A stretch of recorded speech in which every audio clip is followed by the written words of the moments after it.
حضرات سے گزارش ہے کہ ذرا قریب آ جائیں، خاص طور پر جو ہمارے بھائی دور بیٹھے ہوئے ہیں وہ قریب آ جائیں۔ آواز تو بہرحال مائک سے پہنچتی ہے، لیکن مجلس کے جو اپنے آداب ہیں اس کا خیال کرنا بھی ہماری ذمہ داری ہے، تو قریب آ جائیں۔ بارک اللہ فیکم۔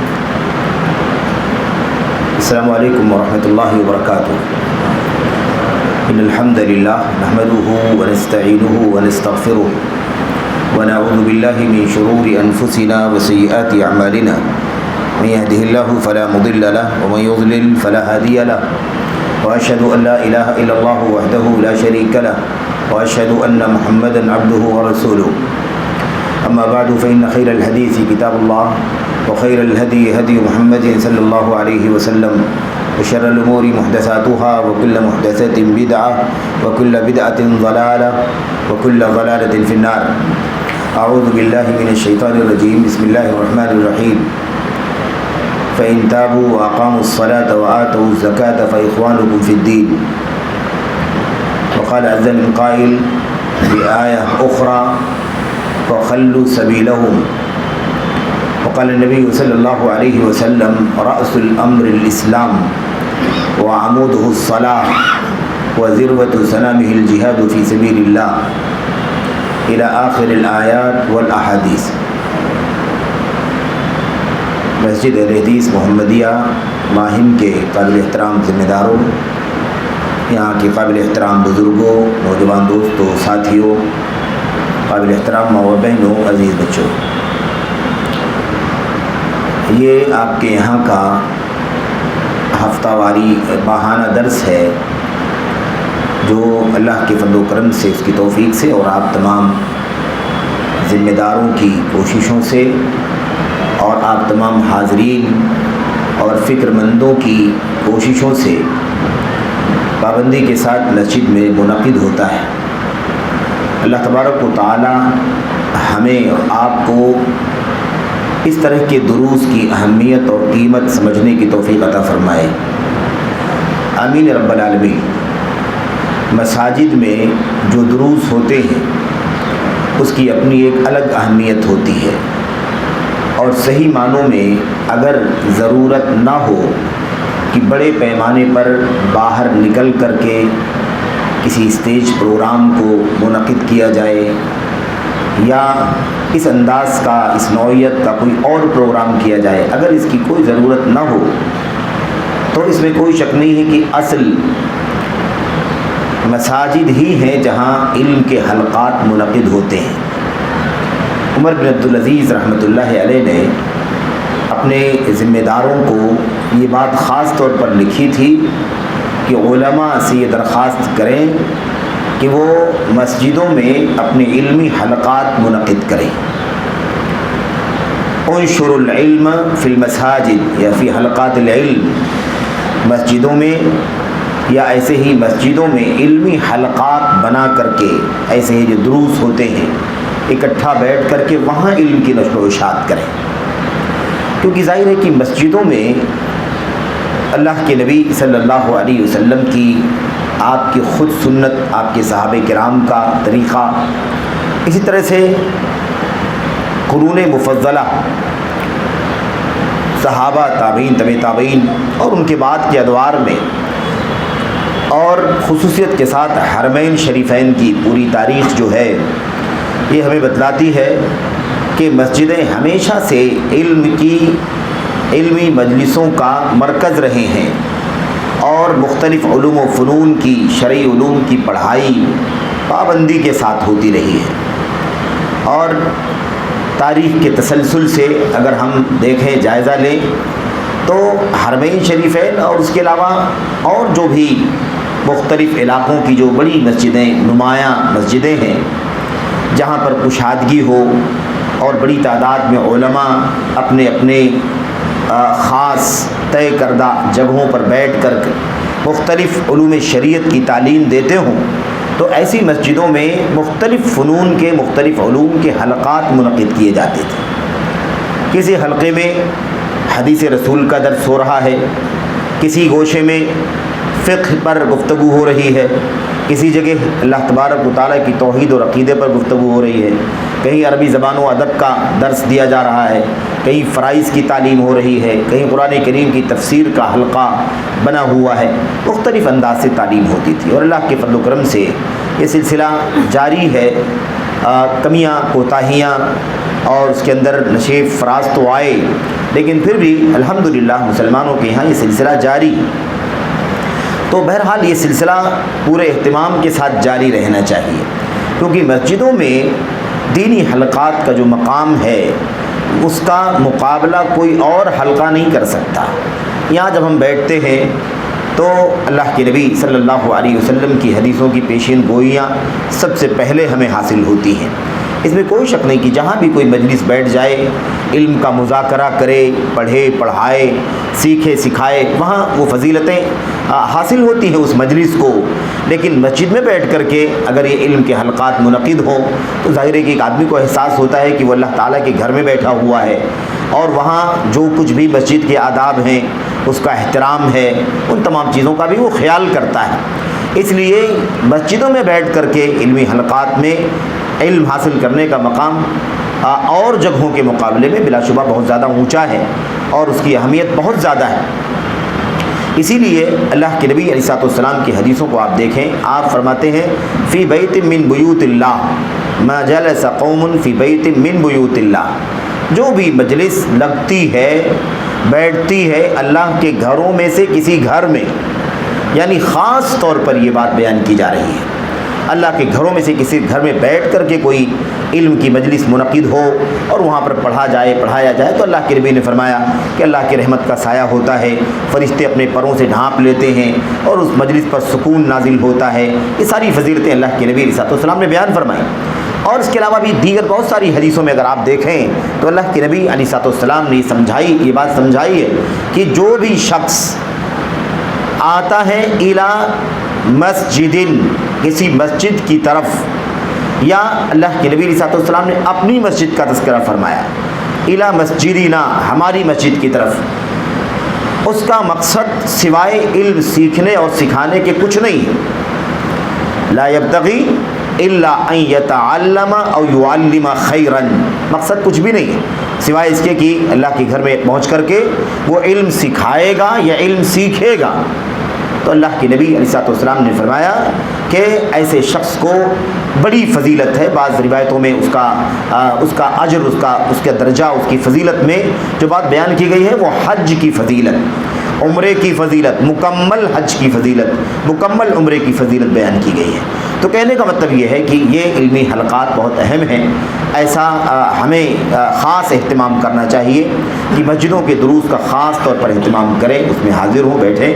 بہرحال ذمہ داران مبارکباد کے مستحق ہیں آپ تمام احباب جو اس سلسلے میں پوری کوشش میں تعاون میں لگے رہتے ہیں۔ اللہ تعالیٰ سبوں کو اس کا صلہ اور بدلہ عطا فرمائے، اور اس سلسلے کو اور زیادہ مضبوط کرنے کی توفیق عطا فرمائے، مختلف انداز سے اس کو مضبوط کریں، اور لوگوں سے، بھائیوں سے، بہنوں سے، عزیزوں سے سب سے درخواست ہے کہ خاص طور پر ان مسجدوں کے حلقات کی اہمیت کو سمجھیں اور زیادہ سے زیادہ کوشش کر کے وقت نکال کر کے مسجدوں میں بیٹھیں۔ یہ ایمان کی تازگی کا ذریعہ ہے، حصول علم کا ذریعہ ہے، اور مسجدوں سے وابستگی انسان کو فتنوں سے بچاتی ہے، اس لیے انسان کو چاہیے کہ اس بات کی فکر کرے۔ اللہ تبارک و تعالی ہمیں اور آپ کو اپنی اپنی کوششوں کا نیک صلہ اور بدلہ عطا فرمائے، آمین یا رب العالمین۔ آج کے لیے جو عنوان منتخب کیا گیا ہے، جس پر گفتگو ہونی ہے انشاءاللہ تبارک و تعالی، وہ نمازوں کے سلسلے میں نماز کی اہمیت، نماز کا مقام، اس کا دین اسلام میں مقام اور مرتبہ کیا ہے، اس کی حیثیت کیا ہے، اس کی فضیلت کیا ہے وغیرہ، یہ انشاءاللہ تبارک و تعالی اس پر کچھ باتیں میں عرض کروں گا، اور اللہ سے دعا کرتا ہوں کہ اللہ عز و جل سب سے پہلے کچھ کہنے والے کو نماز کی اہمیت کے سلسلے میں جو باتیں کہی جا رہی ہیں ان باتوں پر عمل کرنے کی توفیق عطا فرمائے، اور اللہ عز و جل نمازوں کی پابندی کی، اس میں کسی بھی طرح کی سستی اور کاہلی اور کوتاہی سے بچنے کی اللہ تعالیٰ توفیق عطا فرمائے، آمین رب العالمین۔ نماز کی اہمیت کے سلسلے میں گفتگو کرنے سے پہلے ہمیں یہ بات اچھی طرح سے ذہن میں رکھنا چاہیے کہ یہ باتیں یا اس طرح کے عناوین جو ذمہ داروں کی طرف سے آتے ہیں وہ کوئی روایتی انداز کے عنوان نہیں ہیں۔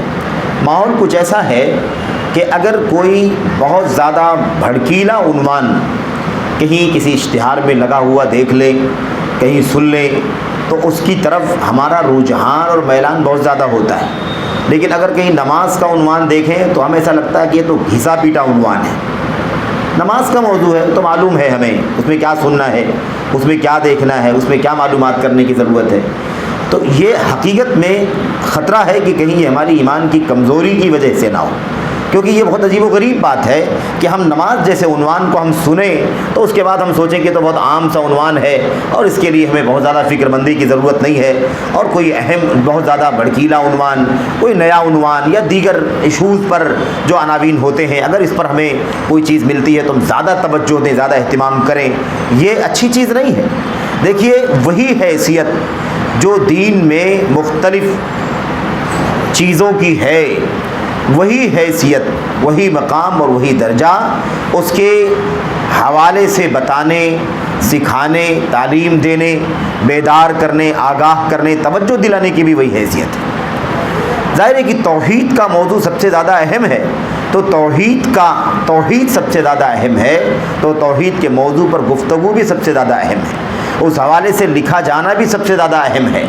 ایسے ہی توحید باری تعالیٰ کے بعد, توحید عبادت کے بعد, توحید الوہیت کے بعد سب سے زیادہ اہم اور اونچا مقام دین اسلام میں اس صلاۃ کا ہے. نماز جس کو ہم کہتے ہیں, اس کا مقام سب سے زیادہ اونچا ہے کلمہ توحید کے بعد, شہادتین کے بعد.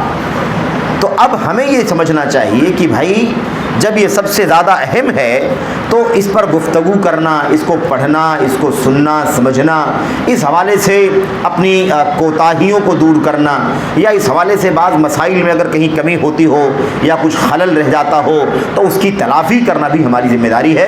اور اس حوالے سے اس عنوان کا مقام دوسرے نمبر پر سب سے زیادہ اونچا ہے. اسی لیے ہم اس بات کو سمجھیں کہ نماز کا عنوان دیکھ کر کے یا نماز کی فضیلت کا, نماز کی اہمیت کا عنوان دیکھ کر کے اس کو ہلکے میں نہ لیں, اس کو معمولی نہ سمجھیں. عام طور پر ایسی ہی فضا عام طور پر دکھائی دیتی ہے.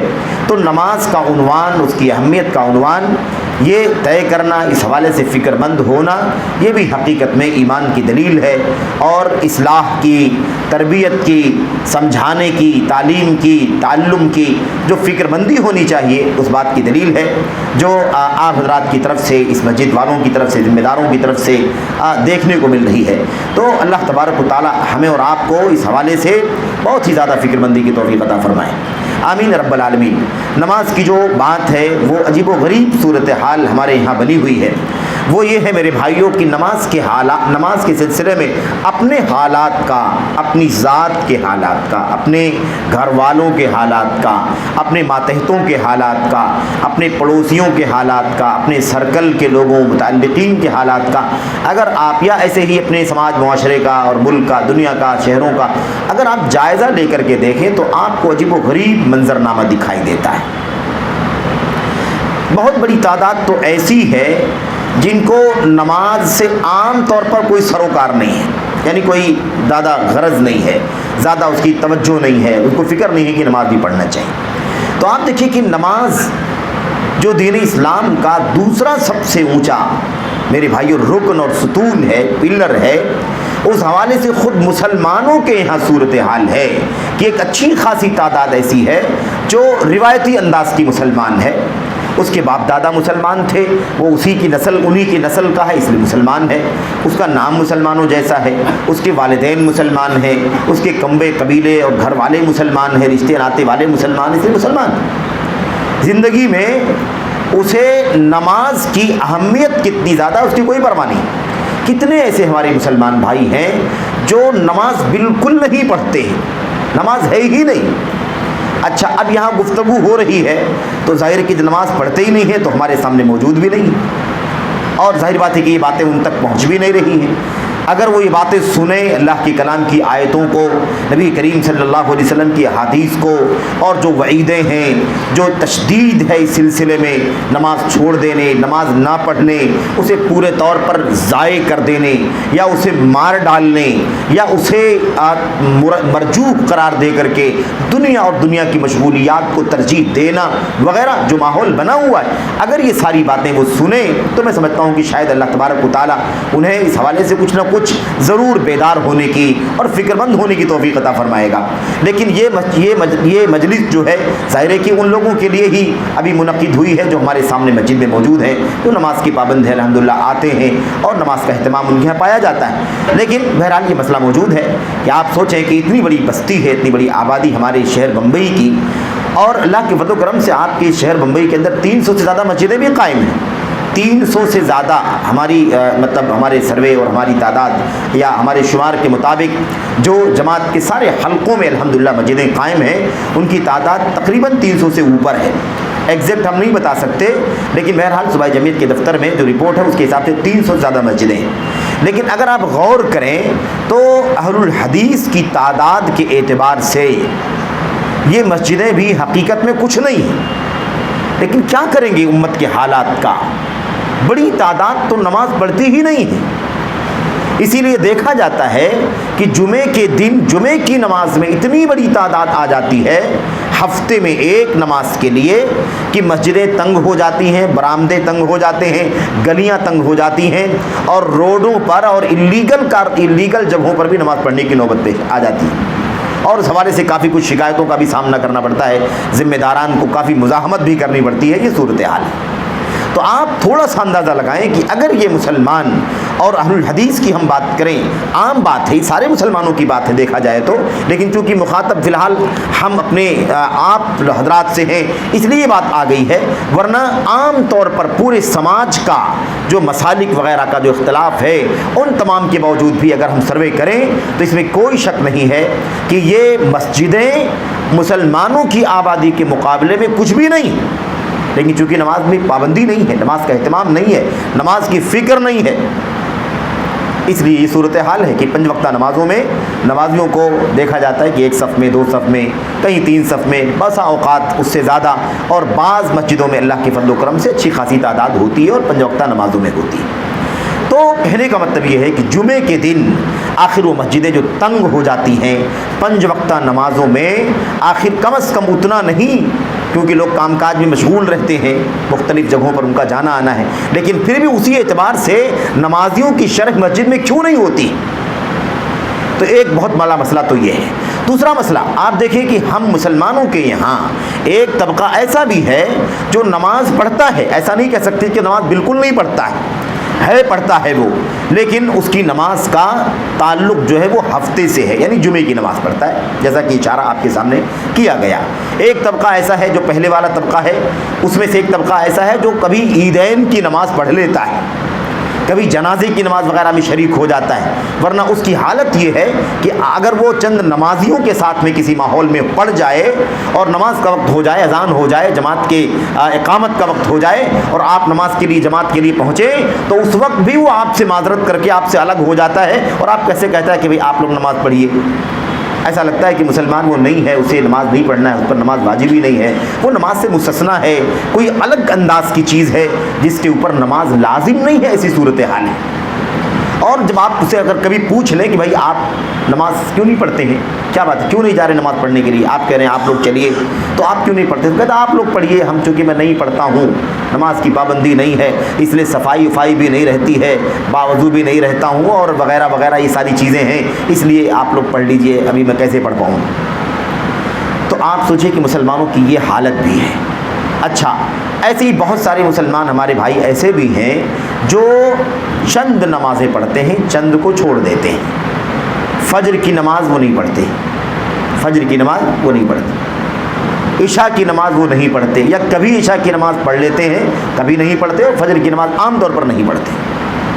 4 نمازی ہیں، 4 وقت کے نمازی ہیں، بسا اوقات 3 وقت کے نمازی ہیں، فجر کی نماز کیوں نہیں پڑھتے؟ کیونکہ ان کی زندگی میں کوئی نظم نہیں، ان کی زندگی میں نماز کی کوئی قیمت نہیں ہے۔ اگر وہ نماز کی قیمت سمجھیں تو اپنے ٹائم ٹیبل کو ویسے ہی بنائیں گے کہ وہ وقت سے سوئیں، وقت سے جاگیں، اور نماز پڑھنا ہے مسلمان کے اوپر فرض ہے، واجب ہے، اس کے بغیر آدمی کا اسلام صحیح نہیں۔ تو کم از کم اپنا ٹائم ٹیبل ویسے ہی بنائے گا. لیکن آپ دیکھیں کہ وہ ظہر کی نماز پڑھے گا, عصر کی پڑھے گا, مغرب کی پڑھے گا, کبھی عشاء کی بھی پڑھے گا, لیکن اس کے بعد پھر وہ اپنی مرضی کے مطابق رات بھر گپ شپ کرے گا, دنیا داری میں مشغول رہے گا, یا فضول کام جائز ناجائز مشغول رہے گا, اور اس کے بعد دیر رات میں سوئے گا, اور الارم جو لگائے گا نا جگنے کے لیے وہ اپنی آفس کے ٹائم کے حساب سے لگائے گا.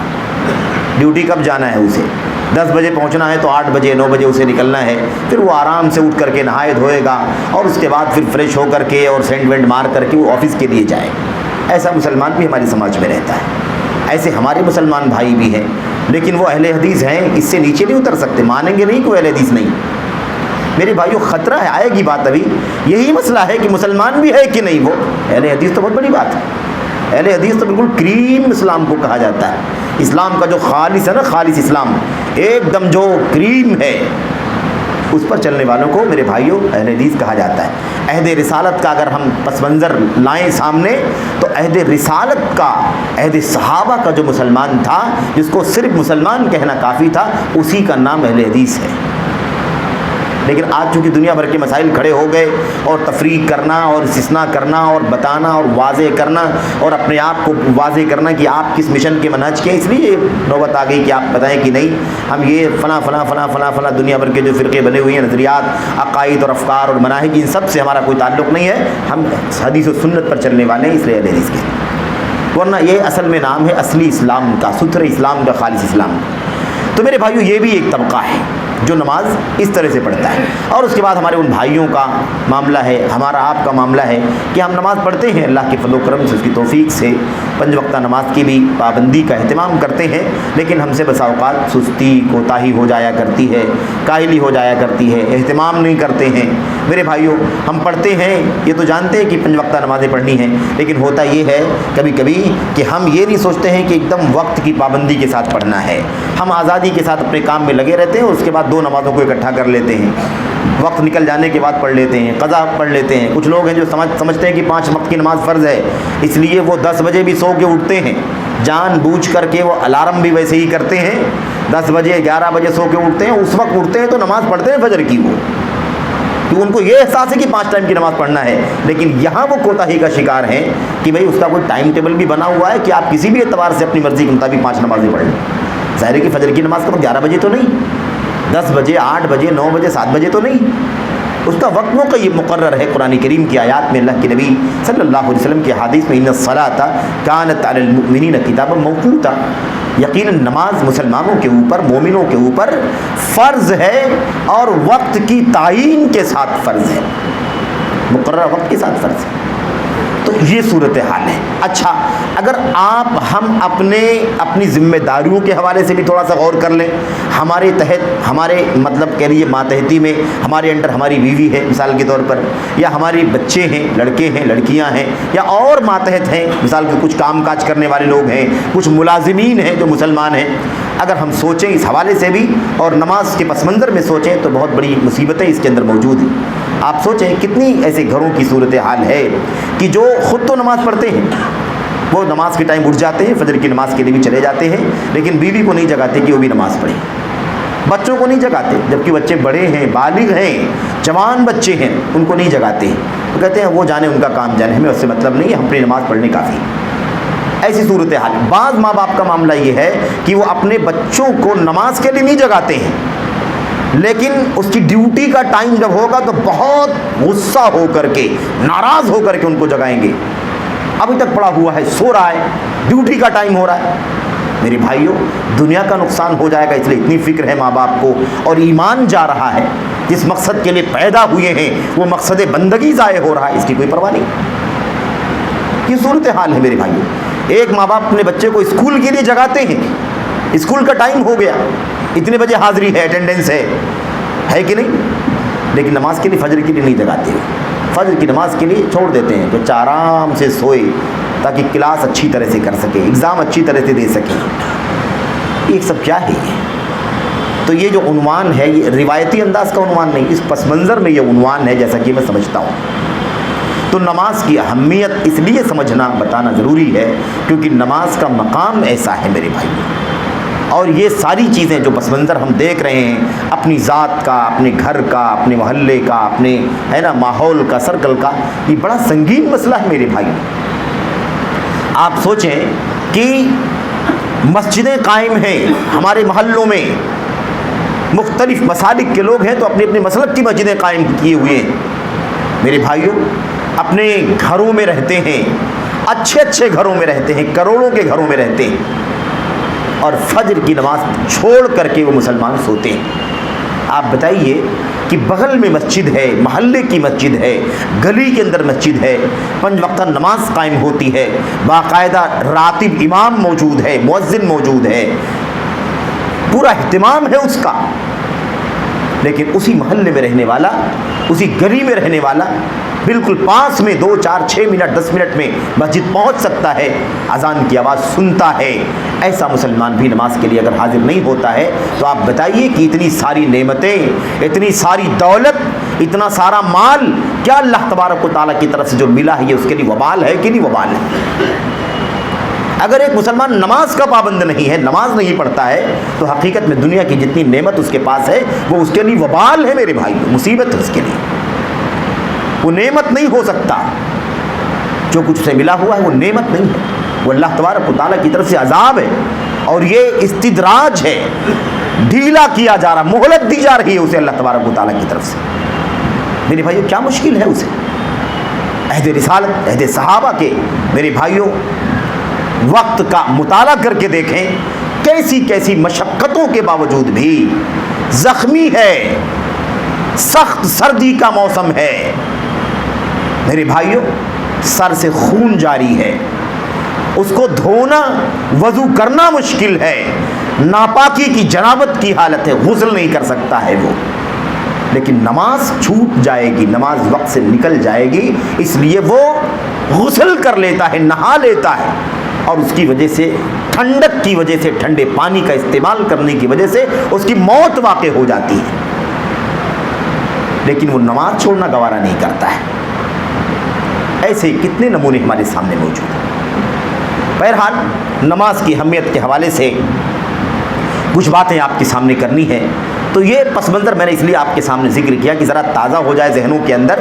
کبھی کبھی آدمی موضوع دیکھتا ہے نا تو اس سمجھتا ہے کہ یہ موضوع میرے لیے نہیں ہے، فلاں کے لیے ہے، میں تو بہت اچھا ہوں، وہ فلاں ہے نہیں پڑھتا، وہ فلاں ہے نہیں پڑھتا، اس کا مسئلہ ہے، اس کا مسئلہ ہے۔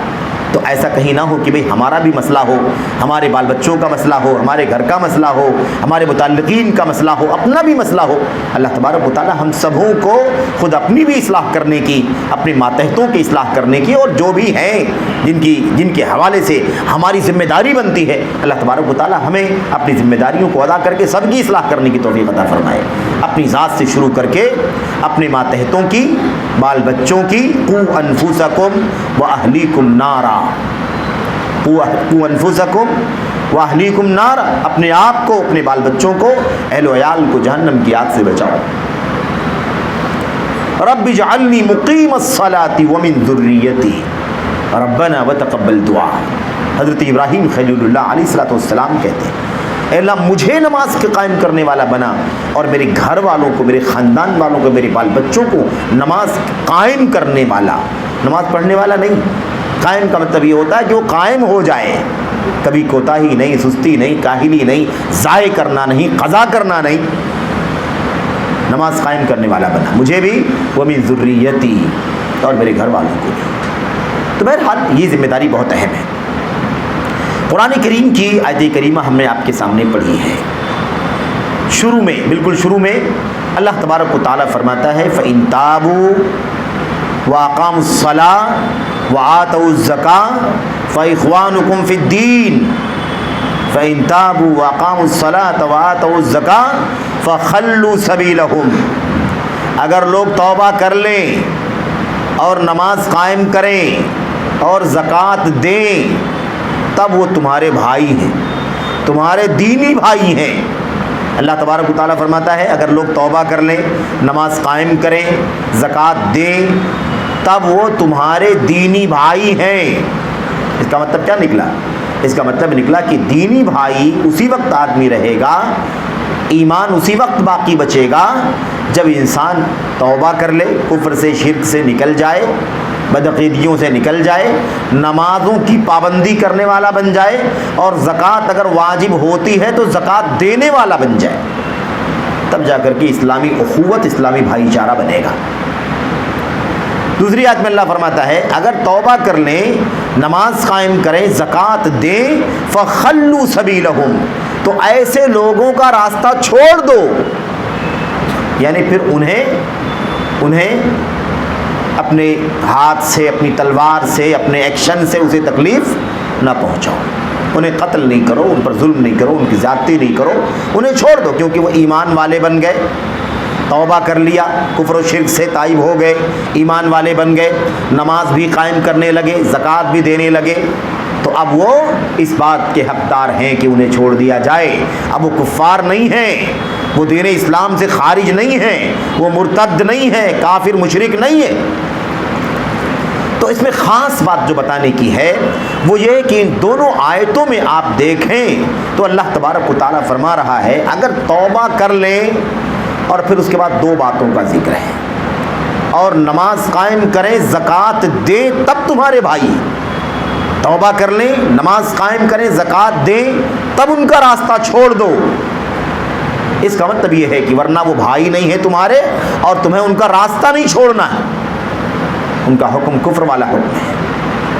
اچھا، اب یہاں پر آپ دیکھیں انہی آیتوں کو خاص طور پر پیش کر کے امت کے علماء نے یہ بات واضح کی ہے کہ اللہ تبارک و تعالیٰ نے صرف اور صرف توبہ کا ذکر نہیں کیا، توبہ کرنے کے بعد نماز کا بھی ذکر کیا، یعنی گویا کہ کفر و شرک سے نکلنے کے بعد، توبہ کر لینے کے بعد کفر و شرک سے توحید خالص کر لینے کے بعد نماز قائم کریں گے، زکوٰۃ دیں گے۔ اچھا، کوئی کہہ سکتا ہے زکوٰۃ کا بھی تو ذکر ہے، نماز ہی کیوں، زکوٰۃ کا بھی ذکر ہے، تو اس کا مطلب ہے کہ زکوٰۃ جو نہیں دے گا اس کا بھی انجام وہی ہونا چاہیے۔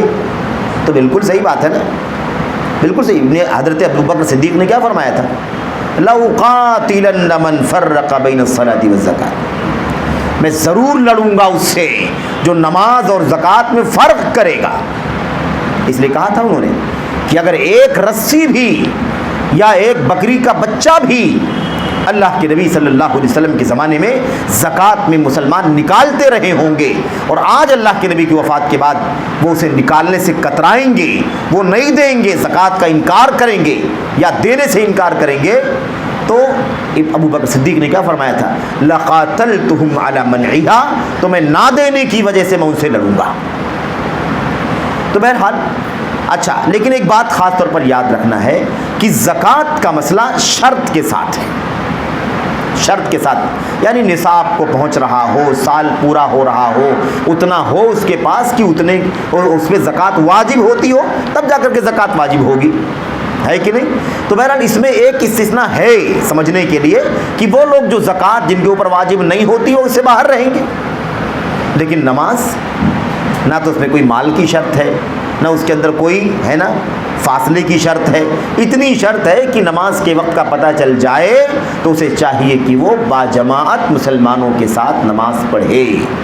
وَارْكَعُوا مَعَ الرَّاكِعِينَ، رکوع کرنے والوں کے ساتھ رکوع کرو، یعنی جز بول کر کے کل مراد لیا گیا ہے، رکوع بول کر کے پوری نماز مراد لی گئی ہے۔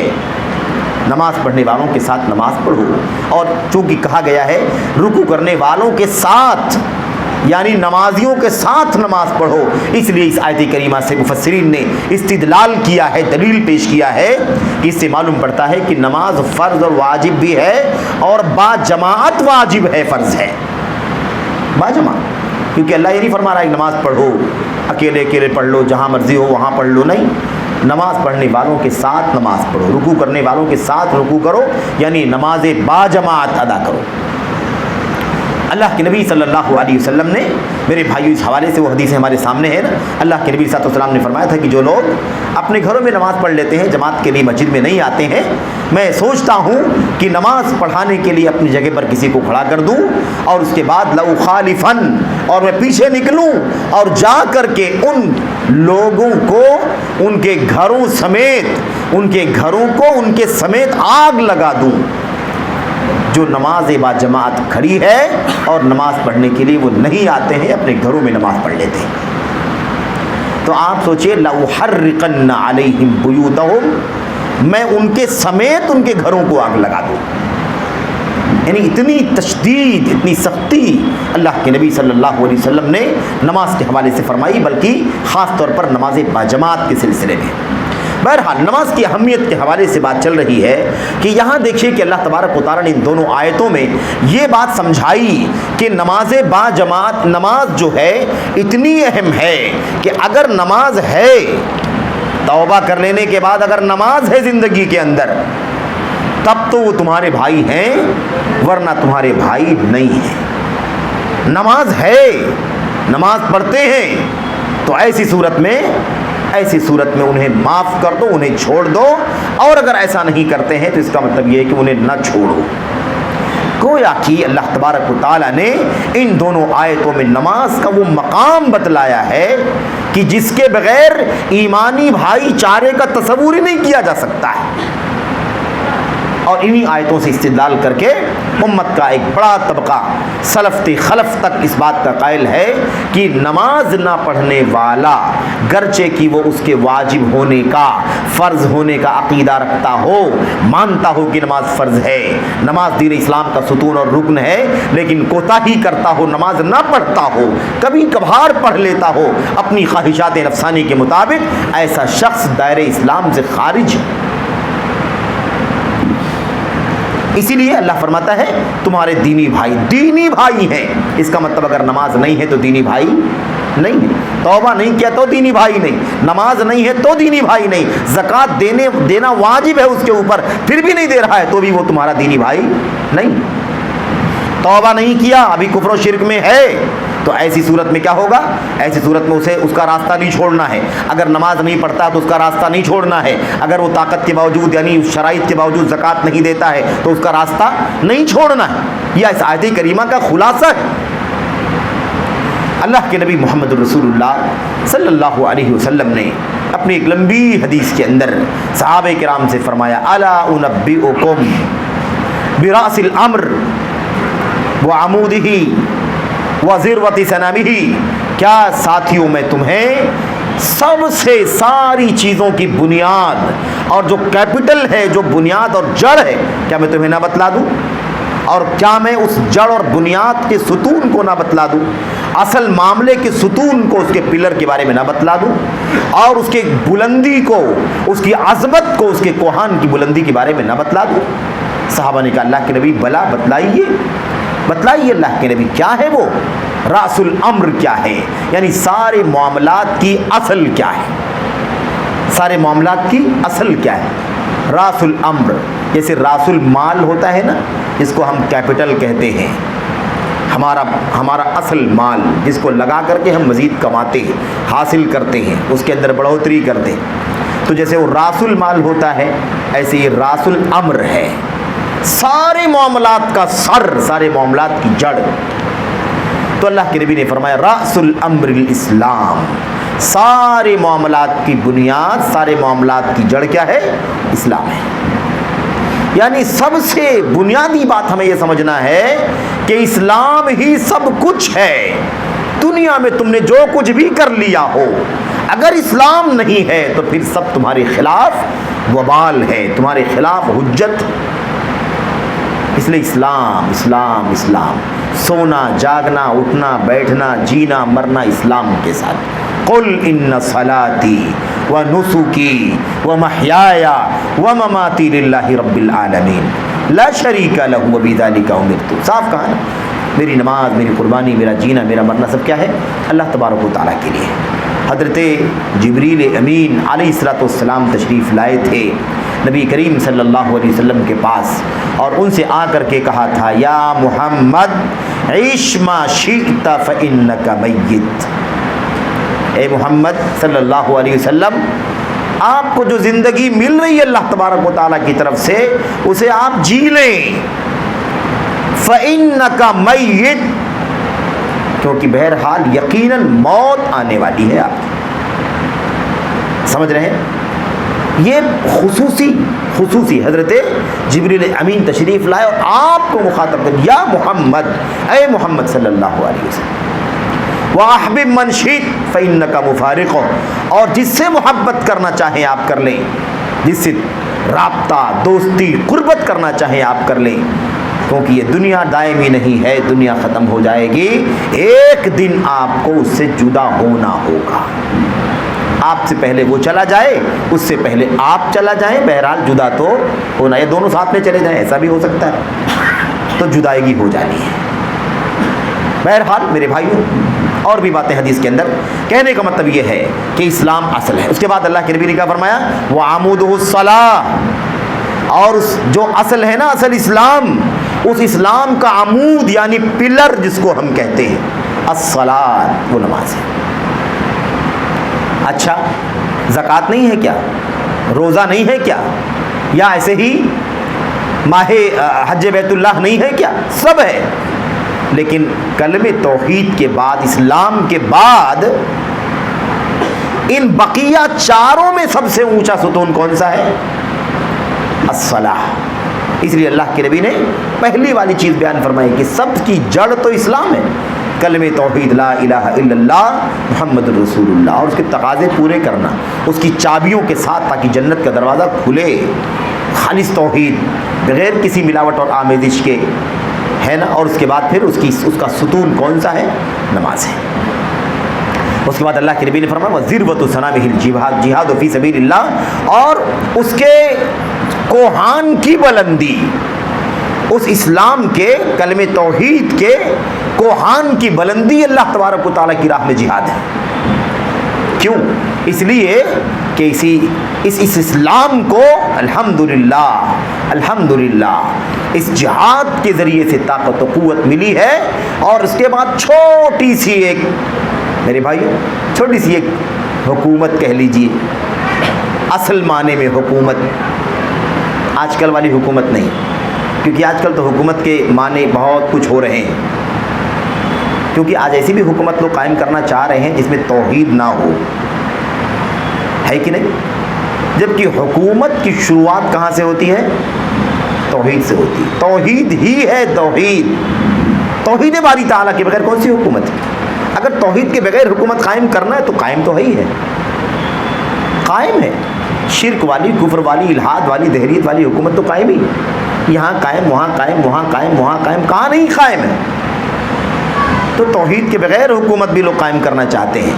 یاد رکھو، یہ بدترین قسم کا دھوکہ ہے، اور یہاں تک کہا جاتا ہے کہ توحید کی دعوت ابھی نہیں دینا ہے، توحید کی دعوت مت دو، توحید کی دعوت دو گے تو ابھی ٹکڑا ہو جائے گا، ابھی بٹ جائیں گے، چھٹ جائیں گے لوگ آپ سے، اس لیے پہلے شانتی سے چپ چاپ رہ کر کے پہلے حکومت بناؤ، سب کو قریب لا کر کے ایک نظام بنا لو، سسٹم بنا لو، پھر جب آ جائے گی حکومت ہاتھ میں، تب اس کے بعد توحید کی دعوت دیں گے، تب نماز کی بھی دعوت دیں گے، تب روزے، حج اور زکوٰۃ اور حلال حرام سب کی دعوت دیں گے، سب بتائیں گے کیا کرنا ہے کیا نہیں کرنا۔ اس لیے کہتے ہیں کہ باقاعدہ ملتوی کر دو، کیا کر دو؟ توحید کی دعوت کو، فرائض کی دعوت کو ملتوی کرو، ابھی مت دو، اس کی فکر مت کرو، پہلے حکومت قائم کرو، بعد میں اس کو کام کرو۔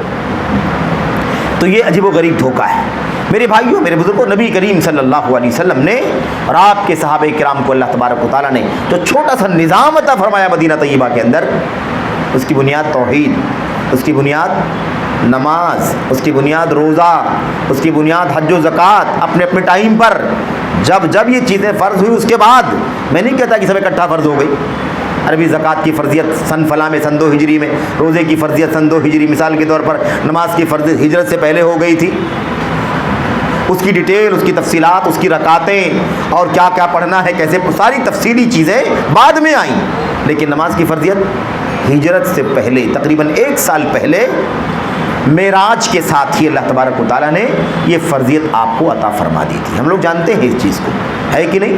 ہی خمس فی خمسین، یہ 5 نمازیں ہیں، لیکن 50 کا ثواب تمہیں اس کے بدلے میں ملے گا۔ خمس فی خمسین، 5 ہیں 50 میں، یعنی 10 گنا اجر تو کم سے کم اللہ تبارک و تعالیٰ عطا فرماتا ہے۔ تو پہلے 50 وقت کی نمازیں، پھر اس کے بعد کم ہوتے ہوتے 5 اللہ تبارک و تعالیٰ نے فرما دی، اس امت پر رحم کرتے ہوئے، نرمی کرتے ہوئے تخفیف کر فرما دی، اور اللہ نے فرمایا کہ لیکن یہ 5 ہیں، ثواب 50 کا ملے گا۔ اب 5 کے بارے میں ہم بات کر رہے ہیں، یہ نماز کی اہمیت کی جو بات چل رہی ہے، ظاہر ہے کہ 5 نمازوں کی بات چل رہی ہے، تو 5 نمازوں میں ہمارا یہ حال ہے، اگر 50 فرض ہوتی ہمارے اوپر تو بتائیے کیا حال ہوتی۔ اور حضرت موسیٰ علیہ السلام جو آپ صلی اللہ علیہ وسلم سے پہلے ایک امت کے نبی رہ چکے تھے، انہیں امت کا تجربہ تھا، انہیں دعوت کا تجربہ تھا، امت کے حالات کا پتہ تھا، انہوں نے اللہ کے نبی صلی اللہ علیہ وسلم سے بات کہی، ان امتک لا تطیق ذلک، اے اللہ کے نبی آپ کی امت اس کی طاقت نہیں رکھتی، نہیں رکھے گی۔ 50 آپ لے کے جا رہے ہیں، ما اعطاک ربک، آپ کے رب نے آپ کو کیا دیا؟ اعطانی 50 صلاۃ، اللہ تعالیٰ نے مجھے 50 نمازیں عطا فرمائی ہیں۔ ارجع الی ربک فاسألہ التخفیف فإن امتک لا تستطیع ذلک، جائیے پھر سے اللہ تبارک و تعالیٰ کے پاس اور اللہ تبارک و تعالیٰ سے کم کرنے کا، تخفیف کرنے کا سوال کیجئے، کیونکہ آپ کی امت یہ 50 وقت کی نمازیں نہیں پڑھ سکے گی۔ 10 گنا کم کر دیا گیا میرے بھائیوں۔ اور آپ سوچیے اللہ کے نبی 1 بار گئے، 2 بار گئے، 3 بار گئے، کئی بار گئے، اور پھر بھی موسیٰ علیہ السلام نے کہا اور کم کرائیے اللہ تبارک و تعالیٰ سے۔ اللہ کے نبی نے کہا اب تو مجھے حیا آتی، کتنی بار میں اپنے رب سے جا کر کے درخواست کروں۔ قربان جائیے اس مہربان نبی کے اوپر کہ کئی بار کانا یراجع ربہ، اپنے رب سے بار بار مراجعہ کر کے نماز کو 5 بنوایا، 5 فرض ملی، فرضیت ہوئی، اور آج ہماری حالت یہ ہے کہ 5 نمازیں بھی ہم ٹائم پر پڑھنے کے لیے تیار نہیں، بہت سارے لوگ تو پڑھتے ہی نہیں۔ بہرحال میرے بھائیوں، اللہ کی کلام کی آیتیں، اللہ کے نبی کی حدیثیں بے شمار ہیں۔ میں 2-4 اور بھی 1-2 آیتیں اور 1-2 حدیثیں، 2-3 باتیں بیان کر کے، کیونکہ ایسا نہیں ہے نا کہ بہت لمبی چوڑی میں اگر آپ کے سامنے ذکر کروں گا تو مطلب بہت کچھ ہو جائے گا، بدل جائے گا، ایسا نہیں ہے۔ عبرت حاصل کرنے کے لیے اللہ کے کلام کی ایک آیت کریمہ کافی ہے۔ اس دل کی دنیا کو بدلنے کے لیے آیت کریمہ کا ایک لفظ کافی تھا، بڑے بڑے جابر کافروں کے لیے ایک لفظ سنا آیت کریمہ کا، ان کی دل کی دنیا بدل گئی، اور کفر و شرک سے تائب ہو کر کے بھاگے نبی کریم صلی اللہ علیہ وسلم کی خدمت میں آئے اور آ کر کے کہا اللہ کے نبی ہاتھ بڑھائیے، بیعت کرنا چاہتا ہوں، اشہد ان لا الہ الا اللہ و اشہد ان محمد رسول اللہ۔ تو اگر سمجھنا ہو، عبرت حاصل کرنی ہو، اپنی اصلاح حال کرنا ہو تو ایک آیت کافی ہے، ایک حدیث کافی ہمارے لیے، اور اگر نہیں حاصل کرنا ہو تو پھر دفتر کا دفتر، گھنٹوں، جلدیں بھی ناکافی ہے کہ نہیں بھئی؟ نہیں اگر ماننے والے تھے تو 950 سال تک حضرت نوح علیہ السلام دعوت دیتے رہے، لیکن ایمان لانے والے وما آمن معه الا قلیل، اللہ فرماتا ہے ایمان لانے والے بہت تھوڑے لوگ تھے، ہے کہ نہیں؟ تو اس لیے 1 آیت 2 آیت چند باتیں کافی ہیں ہمارے لیے۔ اللہ سے دعا ہے کہ اللہ ہم سب کو عمل کی توفیق عطا فرمائے۔ قرآن کریم کی آیتوں میں سورۃ المدثر کے اندر وہ آیتیں مشہور ہمارے سامنے ہیں، آیتیں مشہور ہیں، کیا؟ ما سلککم فی سقر، ما سلککم فی سقر فی جنات یتساءلون عن المجرمین ما سلککم فی سقر قالوا لم نک من المصلین ولم نک نطعم المسکین وکنا نخوض مع الخائضین حتی اتانا الیقین۔ اللہ تبارک و تعالیٰ نے پورا منظر بیان فرما دیا ہے، اللہ اکبر۔ یہ جنتی جنت میں آپس میں ایک دوسرے سے سوال کریں گے، پوچھیں گے، کس کے بارے میں؟ مجرموں کے بارے میں پوچھیں گے، مجرمین کے بارے میں۔ افنجعل المسلمین کالمجرمین، مجرم کا مطلب، مجرم ہم لوگ اردو میں سمجھتے ہیں نا، یہاں مجرم کا معنی کافرین ہے۔ افنجعل المسلمین کالمجرمین، کیا ہم مسلمانوں کو مجرموں کی طرح بنا دیں، یعنی کیا ہم مسلمانوں کو کافروں کی طرح بنا دیں؟ تو یہاں پر جرم سے جو جرم مراد ہے وہ کفر کا جرم مراد ہے۔ تو عن المجرمین، مجرموں کے بارے میں، کیونکہ ہماری سمجھ کے مطابق تو جرم کفری نہیں ہے نا، اس کے علاوہ بھی بہت کچھ جرائم ہے، اس کو بھی جرم ہی کہا جاتا ہے، کہ آیت کریمہ میں جرم سے مراد کیا ہے؟ کفر ہے، کفر کا جرم۔ ان الذین اجرموا، ان الذین اجرموا، جن لوگوں نے جرم کیا، یعنی جن لوگوں نے کفر کیا۔ تو بہرحال مجرموں کے بارے میں، کافروں کے بارے میں یتساءلون، آپس میں ایک دوسرے سے سوال کریں گے، پوچھیں گے ما سلککم فی سقر، بھائی آپ لوگ جہنم میں کیوں آ گئے؟ آپ لوگوں کو جہنم میں کس چیز نے ڈال دیا؟ کون سی چیز چلا کر تمہیں جہنم میں لے آئی؟ ما سلککم فی سقر، سقر جہنم کے ناموں میں سے ایک نام ہے، یا جہنم کی وادیوں میں سے ایک وادی ہے، یا جہنم کے گڑھوں میں سے ایک گڑھے کا نام ہے سقر۔ تو ما سلککم فی سقر، اسے بھی معلوم پڑتا ہے کہ بے نمازی سقر والی وادی میں ڈالے جائیں گے، کیونکہ آیت کریمہ صاف کہہ رہی ہے کہ بے نمازی کہاں تھے؟ سقر میں تھے۔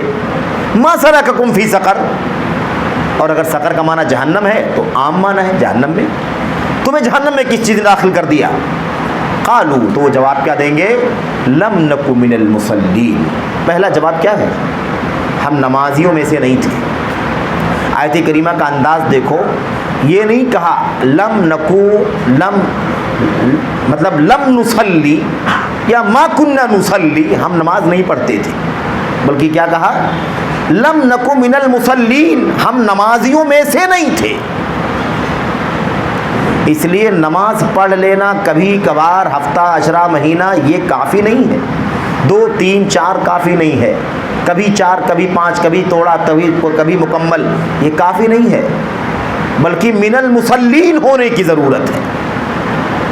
اس میں ضروری ہے نمازیوں میں سے ہو جاؤ، ان لوگوں کی فہرست میں ہو جاؤ جو نمازیوں کی فہرست میں آتے ہیں، جو اللہ تبارک و تعالیٰ کے ہاں نمازی لکھے گئے ہیں، مصلین لکھے گئے ہیں، نمازیوں کی فہرست، نمازیوں کی لسٹ میں ہے وہ۔ لم نکو من المصلین، ہم نماز پڑھنے والوں میں سے تھے ہی نہیں، پابندی کرنے والوں میں سے نہیں تھے، ہے نا؟ کبھی کبھی پڑھتے رہے ہوں گے لیکن نمازیوں میں سے نہیں تھے، ایسے نہیں تھے کہ نمازی کہا جائے۔ یہ سب آیت کریمہ کا حاصل ہے میرے بھائیوں۔ تو یہ کتنی واضح سی بات ہے کہ جہنمی اپنے جہنم میں ڈالنے جانے کی وجہ بیان کر رہے، تو کیا کہہ رہے؟ ہم نمازی نہیں تھے۔ کتنا خطرناک مسئلہ ہے میرے بھائیوں، نماز نہ پڑھنا جہنم میں ڈالے جانے کا سبب ہے، سقر میں ڈھکیل دیے جانے کا سبب ہے۔ لم نکو من المصلین، ہم نمازیوں میں سے نہیں تھے۔ ولم نکو نطعم المسکین، اور ہم مسکینوں کو کھانا نہیں کھلاتے تھے، اور ہم بکواس کرنے والوں کے ساتھ بکواس کرتے تھے۔ خوض کہتے ہیں فیما لا یعنی بلا وجہ کے کاموں میں، جہاں کوئی فائدہ نہیں، کچھ نہیں، لغو ہے، فضول ہے نا، بے سود، ایسی چیزوں میں، ایسے لوگوں کے ساتھ، گپ شپ کرنے والوں کے ساتھ ہم گپ شپ کیا کرتے تھے، یہ ہمارا کام تھا۔ اس کے بعد کیا کہا؟ حتی اتانا الیقین، یہاں تک کہ یہی حال تھا ہمارا، یہاں تک کہ ہمارے پاس یقین آ گیا، یعنی موت آ گئی ہمارے پاس۔ یقین کسے کہتے ہیں؟ یقین کے معنی موت کے ہیں، موت اتنی یقینی ہے کہ اس کا نام یقین ہے۔ وہ صوفیوں والا یقین نہیں، صوفیوں والا، وحدت الوجود کے لوگوں کا، ان لوگوں کا یقین نہیں، کیونکہ ان کے ہاں تو یقین ایک درجہ بنا دیا گیا ہے، ایک درجہ ہے، علم الیقین، عین الیقین کا درجہ ان لوگوں نے طے کر رکھا ہے اپنی مرضی کے مطابق۔ جو اتنی عبادت کرے گا اس مقام تک پہنچے گا، جو اتنی عبادت کرے گا وہ اس مقام تک پہنچے گا، جو اتنی عبادت کرے گا وہ یقین کے مقام تک پہنچ جائے گا، اور جو یقین کے مقام تک پہنچ جائے عبادت کرتے کرتے، اب اس کے بعد اس کو عبادت کرنے کی چھٹی، اس سے عبادت کرنے کی ضرورت نہیں ہے۔ اسی لیے آپ بہت سارے صوفیوں کو دیکھیں گے اپنی جھگی میں، اپنی کٹیا میں بیٹھے رہتے ہیں، کبھی آپ ان کو نکل کر کے نماز پڑھتے ہوئے نہیں جاتے ہوئے دیکھیں گے، لیکن ان کو لوگ اللہ کا ولی سمجھتے ہیں۔ کیوں؟ اس لیے کہتے ہیں کہ وہ مقام یا مرتبہ یقین کو پہنچ چکے ہیں۔ اور وہاں بھی گمراہی کہاں سے ہے؟ وَاعْبُدْ رَبَّكَ حَتَّى يَأْتِيَكَ الْيَقِينُ، آپ اپنے رب کی عبادت کیجئے یہاں تک کہ آپ کے پاس یقین آ جائے۔ ان لوگوں نے بنا لیا کہ یقین ایک درجہ ہے، ایک لیول ہے، لیول، وہاں تک پہنچ جائیں گے عبادت کرتے کرتے، تو اب اس کے بعد عبادت کرنے کی ضرورت باقی نہیں رہے۔ وَاعْبُدْ رَبَّكَ حَتَّى، آپ اپنے رب کی عبادت کیجئے، کرتے رہیے، حتیٰ، یہاں تک کہ آپ کے پاس یقین آ جائے۔ یعنی آپ کو یقین کا مقام مل جائے تو پھر آپ نماز پڑھنے کی، عبادت کرنے کی ضرورت نہیں ہے. یہ صوفیہ نے بنا رکھا ہے. جب یقین کا معنی کیا ہے بھائی؟ یقین کا معنی اب یہی دیکھیں، اسی کو کہتے ہیں فتنہ. جو آیت یہ بتا رہی ہے کہ مرتے دم تک عبادت کرنا ہے، آخری دم تک، اسی آیت کا معنی ظالموں نے کیا نکال لیا؟ پڑھنا ہی نہیں ہے آپ کو اگر یقین کا مقام مل جائے تو. جو آیت کیا بتلا رہی ہے؟ مرتے دم تک، آخری سانس تک تمہیں عبادت کرنا ہے. اسی آیت کو ان لوگوں نے کیا سمجھا؟ یقین تک پڑھنا ہے، عبادت کرنا ہے، یقین آ جانے کے بعد عبادت کرنا ختم. اب نماز نہیں، روزہ نہیں، کچھ نہیں، اب بے فکر رہو. اگر یہ کوئی مقام ہوتا تو سب سے پہلے کس کو ملتا؟ ہمارے اور آپ کے نبی محمد الرسول اللہ صلی اللہ علیہ وسلم. کیونکہ آپ سے بڑا عبادت گزار نہ کوئی پیدا ہوا ہے نہ ہو سکتا ہے. پیروں میں سوجن، پھر بھی اللہ کے نبی کھڑے ہیں، راتوں رات پڑھ رہے ہیں نماز، زاروں قطار پڑھ رہے ہیں. ایک نماز بھی ہم نے زندگی میں شاید پڑھی ہو ایسی جیسی اللہ کے نبی علیہ السلام پڑھا کرتے تھے. میرے بھائیوں، میرے بزرگوں، تو آپ یہ آیت کریمہ دیکھیں کتنی خطرناک ہے. نماز کتنی اہم ہے، جہنم میں جانے کا سبب اور ذریعہ، اور خود مجرموں کافروں کی زبان سے کہ ہم جہنم میں ڈالے اس لیے گئے ہیں کیونکہ ہم نماز پڑھنے والوں میں سے نہیں تھے، بے نمازی تھے.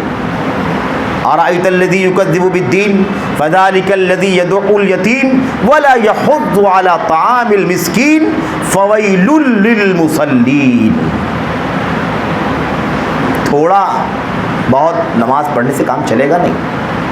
کبھی کبھار پڑھ لینے سے، کبھی پڑھ لیا کبھی چھوڑ دیا ہے نا، اس سے کام نہیں چلے گا. اللہ تبارک و تعالیٰ فرماتا ہے فویل للمصلین، بربادی ہے، ہلاکت ہے، یا جہنم کی کھائی ہے. ویل کا بھی 3 معنی ہے، ہلاکت، بربادی یا جہنم کی کھائی اور گڑھا. للمصلین، نمازیوں کے لیے بربادی ہے. سبحان اللہ، انداز دیکھو، کس کے لیے بربادی ہے؟ نمازیوں کے لیے بربادی ہے. کون سے نمازی؟ الذین هم عن صلاتهم ساہون، جو اپنی نمازوں میں غفلت سے کام لیتے ہیں. اللہ اکبر. نمازی ہیں لیکن سستی سے نماز پڑھتے ہیں، غفلت سے نماز پڑھتے ہیں، کبھی پڑھتے ہیں کبھی نہیں پڑھتے ہیں، پڑھتے بھی ہیں تو پتہ نہیں کہاں کہاں گھومتے رہتے ہیں. سب معنی ہے اس کے اندر، یعنی قائم کرنے میں غفلت اور قائم کر دیا تو اندر غفلت، دونوں طرح کی غفلت. لیٹ پڑھنا، پابندی وقت کی نہ کرنا، یہ بھی غفلت. دنیا کو دین پر، نماز پر ترجیح دینا، یہ بھی غفلت. غفلت ہے کہ ہم نے نماز کو نیچے رکھا اور دنیا کو اوپر رکھا ہے. تو بربادی ہے، ویل ہے، تباہی ہے نمازیوں کے لیے جو اپنی نمازوں میں غفلت سے کام لیتے ہیں. اللہ اکبر. آپ سوچیں کہ نماز پڑھنے والے ہیں، غفلت برتتے ہیں تو ان کے لیے بربادی ہے، جہنم کی کھائی ہے. تو جو نماز نہیں پڑھتے ہیں ان کا کیا حال ہوگا؟ ہے کہ نہیں؟ بڑا خطرناک مسئلہ ہے، بہت خطرناک مسئلہ ہے. اچھا، آگے اللہ نے کیا فرمایا؟ الذین هم عن صلاتهم ساہون الذین هم یراؤون. یہ بھی ہے اس کے اندر. وہ جو سہو ہے نا، سہو یعنی غفلت، غفلت جو ہے، بے توجہی جو ہے، اس کے اندر یہ بھی ہے جو ریاکاری کرتے ہیں، دکھاوے کے لیے نمازیں پڑھتے ہیں. یہ بھی مسئلہ ہے بڑا خطرناک. ایک دم ایز اٹ از، جیسے اللہ کا دین چاہتا ہے ایسے ہی نماز کی پابندی، اللہ کے لیے بغیر کوتاہی کے نماز با جماعت، بغیر عذر کے اگر کوئی آدمی ہے تو با جماعت نماز پڑھنا ہے. میرے بھائیوں، اندھے کو بھی آنا ہے نماز کے لیے، جس کو دکھائی نہیں دیتا. اللہ تعالیٰ کی حمد کریں، اس کا شکریہ ادا کریں کہ اللہ نے ہمیں دیدہ اور بینائی عطا فرمائی. ہم اللہ کی نعمتوں کو دیکھ رہے ہیں، فائدہ اٹھا رہے ہیں. 10 منٹ کے لیے آنکھ بند کر کے سوچو کہ ایسی اگر ہمیشہ کے لیے آنکھ بند ہو جائے تو کیا حال ہوگا ہمارا. شکریہ ادا کریں کہ اللہ نے ہمیں آنکھوں والا بنایا ہے. ورنہ ابن ام مکتوم رضی اللہ تعالیٰ عنہ کو، جو نابینا تھے، اور خالی ایک ہی مسئلہ نہیں تھا نابینا کا، نابینا کا مسئلہ نہیں تھا، صرف نابینا کا مسئلہ نہیں تھا کہ وہ نابینا ہیں، 3 4 5 مسائل تھے. ساری حدیثوں کو اکٹھا کر کے پتہ چلتا ہے کہ کئی مسائل تھے. کئی مسائل تھے. ایک مسئلہ تو ہے کہ نابینا تھے وہ. انہوں نے کہا اللہ کے نبی میں نابینا ہوں اور مجھے کوئی مسجد تک گائیڈ کر کے لانے والا نہیں ہے میرے پاس. دوسرا مسئلہ کہ کوئی لانے والا نہیں, قیادت کرنے والا, رہنمائی کرنے والا نہیں. نمبر 3, میرا گھر اور مسجد فاصلہ بھی ہے اچھا خاصا, اذان سنتا ہوں لیکن ہے دوری.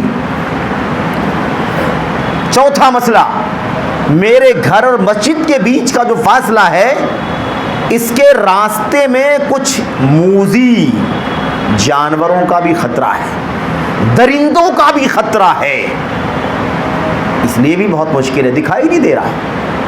کچھ اگر ہو جائے گا تو کیا کروں گا میں, یہ بھی مسئلہ ہے. اور بعض روایتوں میں یہ بھی آیا ہوا ہے کہ راستہ ہموار نہیں ہے, جنگل کا راستہ ہے, کیچڑ کا راستہ ہے, پتھر کا اونچا نیچا راستہ ہے. یہ سارے ایشوز ہیں اللہ کے نبی. کیا میں اپنے گھر میں نماز پڑھ سکتا ہوں؟ کیا ہو سکتا ہے کہ مسجد کے لیے نہ آؤں؟ ہاں ٹھیک ہے جاؤ, اتنی ساری مشکلات ہیں تو کوئی بات نہیں, جاؤ. اور پھر فوراً سنو کہاں جا رہے ہو, کیا کہا تم نے, ایسا ہے, ہاں ٹھیک ہے ایسا. نماز کے لیے اذان جو ہوتی ہے وہ سنتے ہو نہیں سنتے ہو؟ اذان تو سنتا ہوں اللہ کے نبی, آنا پڑے گا. اللہ کے نبی نے فرمایا عجب, تب یہ سارے عذر تمہارے ایک طرف, لیکن تمہیں نماز کے لیے مسجد میں آنا ہوگا. عجب کا مطلب اذان کو جواب دینا ہوگا, اذان کو قبول کرنا, بلاوا قبول کرنا ہوگا, حاضری دینی پڑے گی. یہ معنی ہے اس کا, قبول کرنا پڑے گا, نماز کے لیے آنا ہوگا. تو بڑا عجیب و غریب مسئلہ ہے. نبی کریم صلی اللہ علیہ وسلم کی حدیثیں اگر آپ دیکھیں, بڑا مسئلہ ہے میرے بھائی, بڑا خطرناک مسئلہ ہے. اور مسئلہ اتنا خطرناک, اتنا سنگین ہے نا کہ بیان کرنے سے باہر ہے. اللہ کے نبی صلی اللہ علیہ وسلم نے صحیح مسلم کی روایتوں میں, مسند احمد بن حنبل کی صحیح روایتوں میں اللہ کے نبی نے فرمایا بین الرجل و بین الکفر والشرک ترک الصلاۃ, آدمی کے اور کفر و شرک کے بیچ میں نماز کا فاصلہ ہے. کیا باقی بچا ہے, کیا کریں؟ علماء اسی لیے تو مشکل میں ہیں, کیسے نہ کہے کہ مسلمان جو نماز نہیں پڑھتا ہے وہ کافر ہے. آیتیں ایسی ہیں, دلیلیں ایسی ہیں کہ علماء پریشان ہیں. سمجھ رہے ہیں نا کیا کہا؟ بین الرجل والکفر والشرک ترک الصلاۃ, آدمی کے اور کفر و شرک کے بیچ میں کیا ہے؟ امتیاز کرنے والی چیز, فاصلہ کیا ہے؟ نماز کا ہے. نماز ہے تو وہ آدمی مومن ہے, مشرک نہیں ہے, کافر نہیں ہے. اور نماز نہیں ہے بندے کے اور بندے کے یہاں, تو پھر وہ آدمی مشرک ہے, کافر ہے. اسی لیے آیت کریمہ میں آیا ہوا ہے نا اقیموا الصلاۃ ولا تکونوا من المشرکین, نماز قائم کرو, مشرکوں میں سے مت ہو جاؤ. اس کا مطلب نماز نہ پڑھنا شرک, نماز نہ پڑھنا شرک ہے, نماز نہ پڑھنے والا مشرک کے درجے میں. یہ آیتیں اتنی صریح ہیں نا کہ علماء حیران ہیں, کریں تو کیا کریں. اس لیے علماء کی ایک اچھی خاصی تعداد کیا کہتی ہے؟ نماز نہ پڑھنے والا کافر ہے. نماز نہ پڑھنے والا کیا ہے؟ کافر ہے. اچھا, اس کے بارے میں بات نہیں ہو رہی ہے جو نماز مانتا نہیں ہے, یعنی اس کے لیے نہیں کہا جا رہا ہے کہ جو کہتا ہو کہ میں نماز نہیں ہے دین اسلام کے اندر. کیا آپ لوگ فرض بناتے رہتے ہو, فرض اور نماز کے پیچھے پڑے رہتے ہو؟ نماز کا انکار کرنے والا جو ہو, اگر کوئی ہو, اس کی بات نہیں ہے یہاں. جو نماز نہیں مانتا ہو تو کافر ہے ہی میرے بھائیو. اگر کوئی کہے کہ نماز نہیں ہے دین کے اندر, کوئی فرض نہیں ہے نماز, اسلام کا ستون نہیں, پلر نہیں, نماز پڑھنے کی ضرورت ہی نہیں ہے, ایسا کوئی کہے تب تو اس کے کافر ہونے میں کہاں شک ہی نہیں. کیونکہ دین اسلام کا ایک بدیہی مسئلہ, بدیہی جس کو صاف سمجھتے ہیں, جانتے ہیں, اس کا انکار کر رہا ہے. اس کے انکار کی وجہ سے وہ پہلے ہی کافر ہو چکا ہے. اس کی بات نہیں چل رہی, بات اس کی چل رہی ہے جو نماز کو نماز جانتا ہے, فریضہ سمجھتا ہے کہ نا, ستون جانتا ہے, اس کی اہمیت کو بھی جانتا ہے, لیکن اس کے باوجود وہ سستی, کوتاہی, کافر کیا نام ہے, غفلت, کاہلی کی بنیاد پر, اور اس کے علاوہ اپنی دنیوی مشغولیات کے غلبے کی وجہ سے نماز کو چھوڑ دیتا ہے, نہیں پڑھتا ہے. اگر آپ کہیں کہ بھائی نماز آپ کیوں نہیں پڑھتے، کیا نماز نہیں دین اسلام کے اندر، تو ناراض ہو جائے گا. کیوں آپ ایسی بات کرتے ہیں؟ بالکل نماز ہے نا دین اسلام کے اندر، اسلام کا ستون ہے، پلر ہے، پھر آپ کیوں نہیں پڑھتے؟ اب سستی ہے. دعا کیجئے کہ نماز کی اللہ تعالیٰ پابندی کی توفیق عطا فرمائے. بڑا حالات ذرا اچھے نہیں ہیں، بھی یہ ہے، یعنی اپنی غفلت سستی کا حوالہ دے گا. نماز کو مانتا ہے کہ نماز کا ستون ہے، دین کا ستون ہے. ایسے لوگوں کے بارے میں ہے یہ، سمجھ رہے ہیں نا؟ ایسے لوگوں کے بارے میں اللہ کے نبی علیہ الصلوۃ والسلام صاحب فرماتے ہیں کہ کفر اور شرک اور انسان کے بیچ میں نماز کا فاصلہ ہے. نماز ہے تو مومن، نماز نہیں ہے تو کافر اور مشرک. اقیموا الصلاۃ ولا تکونوا من المشرکین. علماء کہتے ہیں کہ جو کہا جا رہا ہے نا کہ نماز قائم کرو، مشرکوں میں سے نہ ہو جاؤ، تو نماز چھوڑنا، نماز نہ پڑھنا، اسے نظر انداز کر دینا، یہ شرک کیوں ہے؟ یہ شرک کیسے ہو جائے گا؟ کفر کیسے ہو جائے گا؟ تو اس کے بارے میں کہتے ہیں اللہ تبارک و تعالیٰ فرماتا ہے افرأیت من اتخذ الہہ ہواہ افانت تکون علیہ وکیلا.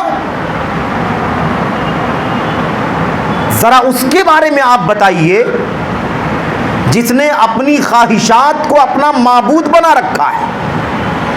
اپنی خواہشات کو کیا بنا رکھا ہے؟ اپنا معبود. معبود اللہ ہے، اس کے کہے سے چلنا ہے، اس کے بولنے سے عمل کرنا ہے، اس کے روکنے سے رک جانا ہے کہ نہیں؟ یہ تو مطلب ہے اس کا. جہاں اس کی بندگی کرنا ہے ہمیں، تو اب اس کی بندگی کرنے کے بجائے آدمی کس کی بندگی کر رہا ہے؟ اپنی مرضی کی بندگی کر رہا ہے. اس کا جو جی چاہتا ہے وہ کرتا ہے. وہ اپنے کام کاج میں جاتا ہے، نماز نہیں پڑھتا ہے. وہ اپنی آسانی میں، آرام میں، اور کیا کہتے ہیں اس کو، تن آسانی میں رہتا ہے. اپنا نرم بستر نہیں چھوڑنا چاہتا، گرمی میں ٹھنڈا بستر نہیں چھوڑنا چاہتا، ٹھنڈی میں گرم بستر نہیں چھوڑنا چاہتا، آرام کرنا چاہتا ہے اپنی مرضی کے مطابق. اس کا جی چاہتا ہے کہ یہ بہت آرام ہے، اس کو نکلنا نہیں. تو گویا کہ وہ اپنی من کو مان رہا ہے، اپنے رب، اپنے نفس کو معبود بنا رہا ہے نا؟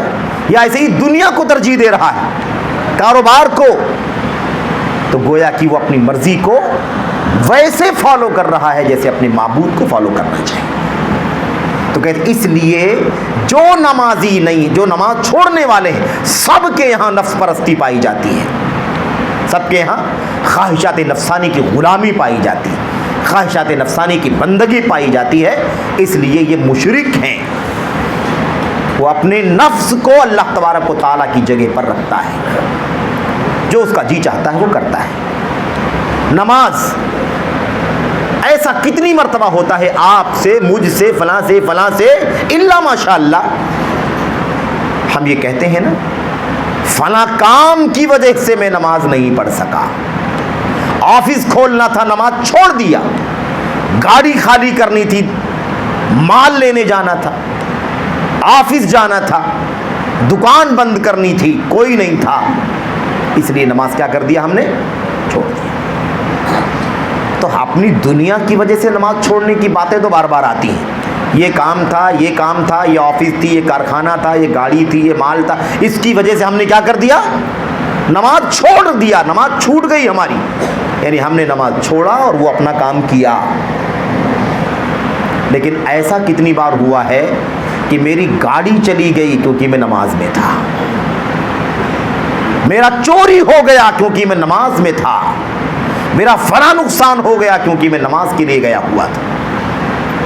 یہ بھی مثال تو ہونی چاہیے کہ نہیں ہونی چاہیے؟ یہ مثال اگر قائم ہو جائے تو ہمارا ایمان، تب ہم اللہ کے بندے ہوں گے، کیونکہ ہم نے اللہ کی بندگی کے لیے اپنے مال کو، اپنی خواہشات کو، اپنی دنیا کو، اپنی آفس کو، اپنے دنیاوی منافع کو ترجیح نہیں دیا. ہم نے اسے اپنا معبود نہیں بنایا، اپنی مرضی کو اپنا معبود نہیں بنایا، بلکہ اپنے رب کو، اپنے معبود کو اپنا معبود سمجھا. تو یہ اصل مسئلہ ہے. اسی لیے جتنے لوگ بھی نماز چھوڑتے ہیں ان کا تذکرہ سرسری طور پر اشارے میں اللہ کے نبی صلی اللہ علیہ وسلم نے کر دیا ہے. اللہ کے نبی صلی اللہ علیہ وسلم نے نماز کے بارے میں فرمایا ہے نا، نماز کے بارے میں بڑی باتیں، کئی ایک باتیں بیان فرمائی. اس کے بعد اللہ کے نبی نے فرمایا جو نماز نہیں پڑھتا ہے، جو نماز کو ضائع کر دیتا ہے، نماز کو حدیث چھپ پڑھ لیتے ہیں جلدی سے. اللہ کے نبی صلی اللہ علیہ وسلم نے فرمایا من حافظها وحافظ علیہا، جو نماز کی پابندی کرتا ہے، نماز کی حفاظت کرتا ہے اور نماز کی پابندی کرتا ہے، پابندی کے ساتھ کو ادا کرتا ہے، کانت لہ نورا و نجاتا و برہانا یوم القیامہ، یہ نماز اس کے لیے قیامت کے دن نجات کا ذریعہ بنے گی، نور کا، روشنی کا ذریعہ بنے گی، اور برہان، ایمان والا ہونے کی دلیل بنے گی. ایمان والا ہے، نماز ایمان کی دلیل ہے. میرے بھائیوں، تو نماز کی پابندی کرنا دراصل اسلام کی ممبرشپ ہے. نمازی ہونا مسلمان ہونے کی دلیل ہے، نمازی ہونا اسلام کی ممبرشپ ہے. جو آدمی نماز کی پابندی کرتا ہے وہ اسلام کا ممبر ہے، جو نماز کی پابندی نہیں کرتا ہے وہ اسلام کا ممبر نہیں ہے. اور یہ ہمارے ماضی قریب کے علماء اہل حدیث نے بھی یہ بات کہی ہے، لیکن ایسا نہیں کہ صرف وہی بنیاد ہے، اس کے آگے، اس کے پہلے ہمارے اسلاف کے اقوال، صحابہ کے، تابعین کے اقوال بنیاد ہیں. میرے بھائیوں، فرمایا تھا کان اصحاب رسول اللہ صلی اللہ علیہ وسلم لا یرون شیئا ترکہ کفرا دون الصلاۃ. تابعی کہتے ہیں اللہ کے نبی کے صحابہ اعمال میں سے نماز کو چھوڑنا کفر سمجھتے تھے، نماز کے علاوہ کسی اور کام کو چھوڑنا کفر نہیں سمجھتے تھے. اس سے نماز کے عمل اور دیگر اعمال جو رکن ہے دین اسلام کے، اس میں عظمت، اس کے اندر امتیاز کا پتہ چلتا ہے کہ اسلام کے اندر نماز کا مقام، عمل نماز کا مقام دیگر اعمال کے مقابلے میں کتنا زیادہ ہے. میرے بھائی، تو یہ بہت اہم چیز ہے کہ اسلام کی ممبرشپ ہے اگر آدمی نماز پڑھتا ہے. نماز اتنا اہم ہے کہ نماز ہے زندگی میں تو آدمی مسلمان ہے، نماز نہیں ہے تو مسلمان نہیں ہے. اتنا خطرناک مسئلہ ہے. بہرحال اللہ کے نبی صلی اللہ علیہ وسلم فرماتے ہیں جو نماز کو پڑھے گا، اس کی حفاظت کرے گا، اس کی پابندی سے ادائیگی کرے گا، اس کے لیے نور کا ذریعہ ہوگی، نجات کا ذریعہ ہوگی یہ نماز، اور کل قیامت کے دن برہان، واضح دلیل بنے گی کہ یہ آدمی مومن ہے، مسلمان ہے. اور ومن ضیعها، اور جس نے نماز کو ضائع کر دیا یا اس کی پابندی نہیں کیا، لم تکن لہ نور، لم تکن لہ نورا ولا نجاتا ولا برہانا یوم القیامہ.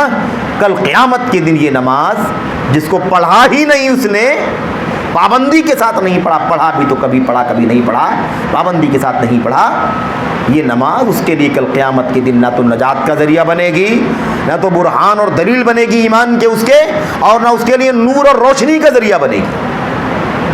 پل صراط سے گزرنا ہے کہ نہیں گزرنا ہے؟ ادق من الشعر، بال سے بھی باریک، دھار سے بھی زیادہ باریک. میرے بھائی، اسے گزرنا ہے. کیا راستہ ہے؟ کون سی سواری ہے؟ کون سا سبب اور ذریعہ ہے؟ یہی خالص ایمان، خالص توحید، یہ اللہ کی نماز کی پابندی جو نبی کریم صلی اللہ علیہ وسلم کی آنکھوں کی ٹھنڈک تھی، ہے کہ نہیں؟ ارحنا بہا یا بلال، اے بلال، الجھن ہے ذہن کے اوپر، ٹینشن ہے، حالات مدینے کے نازک ہیں، نماز کا وقت ہو رہا ہے، اذان دو، نماز قائم کرو تاکہ اللہ تبارک و تعالیٰ میرے دل کو راحت اور سکون پہنچائے. اسی کو اللہ کے نبی نے فرمایا جعلت قرۃ عینی فی الصلاۃ، میری آنکھوں کی ٹھنڈک نماز میں رکھی گئی ہے. تو نماز سے راحت ملتی تھی نبی کریم صلی اللہ علیہ وسلم کو، آپ کے صحابہ کو راحت ملتی تھی الجھنوں سے، جھنجھٹوں سے، ہے کہ نہیں؟ اللہ تبارک و تعالیٰ کی بندگی کا یہ کام، نماز، جو بندے اور اللہ تبارک و تعالیٰ کے درمیان مناجات کا، سرگوشی کا سب سے بڑا ذریعہ ہے. ان احدکم اذا قام فی الصلاۃ فانہ یناجی ربہ، تم میں سے کوئی آدمی جب نماز میں کھڑا ہوتا ہے تو اپنے رب سے مناجات کرتا ہے. جب ہمیں اپنے رب سے ملاقات کرنا ہو، مناجات کرنا ہو، اس سے کچھ کہنا ہو، مانگنا ہو، شکایت کرنی ہو، تو نماز میں کھڑے ہو جاؤ، اللہ تبارک و تعالیٰ سے مناجات ہو جائے. یہ مقام ہے، یہ اہمیت ہے نماز کی، اس کی بات چل رہی ہے. بہرحال میرے بھائیوں، کہنے کا مطلب یہ کہ اللہ کے نبی نے کیا فرمایا؟ کچھ نہیں، نہ نجات ہے، نہ نور ہے، نہ کوئی دلیل ہے کہ تم ایمان والے ہو. اور پھر کیا ہوگا؟ وَيُحْشَرُ، اور اس کا حشر کہاں ہوگا؟ حامان کے ساتھ، قارون کے ساتھ، ابو جہل کے ساتھ، امیہ بن خلف کے ساتھ اس کا حشر ہوگا. اللہ اکبر. یہی مسئلہ ہے، یہی مسئلہ ہے پیچیدہ. قرآن کریم میں اللہ تبارک و تعالیٰ فرماتا ہے فَخَلَفَ مِن بَعْدِهِمْ خَلْفٌ أَضَاعُوا الصَّلَاةَ وَاتَّبَعُوا الشَّهَوَاتِ فَسَوْفَ يَلْقَوْنَ غَيًّا. نمازی تھے، اللہ والے تھے، وہ چلے گئے، ان کے بعد کچھ نااہل لوگ آئے، خلف لوگ آئے، خلف لوگ آئے، برے لوگ آئے. اضاعوا الصلاۃ، جن لوگوں نے نماز کو ضائع کر دیا، جنہوں نے نماز کو ضائع کر دیا. واتبعوا الشہوات، اور اپنی چاہتوں کی پیروی کرنے لگے، اپنی خواہشات کی پیروی کرنے لگے. چاہتوں کے اندر شہوت کا جب لفظ آتا ہے تو ہمارا ذہن چلا جاتا ہے جنسیات کی طرف. نہیں، ایسی کوئی بات نہیں ہے. شہوت ہر اس چیز کو کہا جاتا ہے جو انسان کی رغبت میں آئے. اگر وہ جائز ہے تو ٹھیک ہے، اور ناجائز ہے تو غلط شہوت ہے. وہ چاہے وہ مال کی شہوت ہو، شہرت کی شہوت ہو، ریاکاری کا مسئلہ ہو، یا جنسیات کا مسئلہ، کوئی بھی شہوت ہو سکتی ہے. سرداری کا مسئلہ ہو، چودھراہٹ کا مسئلہ ہو، بادشاہت کا مسئلہ ہو، دنیا داری کا مسئلہ ہو، کوئی بھی چیز ہو سکتی ہے. تو نمازوں کو ضائع کر دیا اور شہوتوں کی پیروی کرنے لگے. فَسَوْفَ يَلْقَوْنَ غَيًّا، ضرور بہت جلد یہ لوگ غیّا میں یعنی جہنم میں داخل ہوں گے. غی بھی جہنم کی وادیوں میں سے ایک وادی کا نام ہے. یہ جہنم کے بہت سارے نام ہیں. اچھا، اللہ کے نبی نے فرمایا 4 قسم کے لوگوں کے ساتھ حشر ہوگا: نمازیوں کا، بے نمازیوں کا. نمازیوں کا جو کوتاہی کرتے ہیں ان کا، جو بالکل نمازی نہیں ہیں وہ تو ہے ہی ہیں، جو نماز پڑھتے ہیں لیکن نمازوں میں غفلت.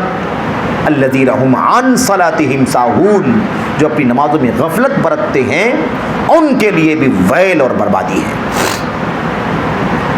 علماء کہتے ہیں کہ کیوں کہا اللہ کے نبی صلی اللہ علیہ وسلم نے کہ ان کا حشر حامان کے ساتھ، قارون کے ساتھ، ہے نا، ابو جہل کے ساتھ اور امیہ بن خلف کے ساتھ اس کا حشر ہوگا؟ کیوں کہا؟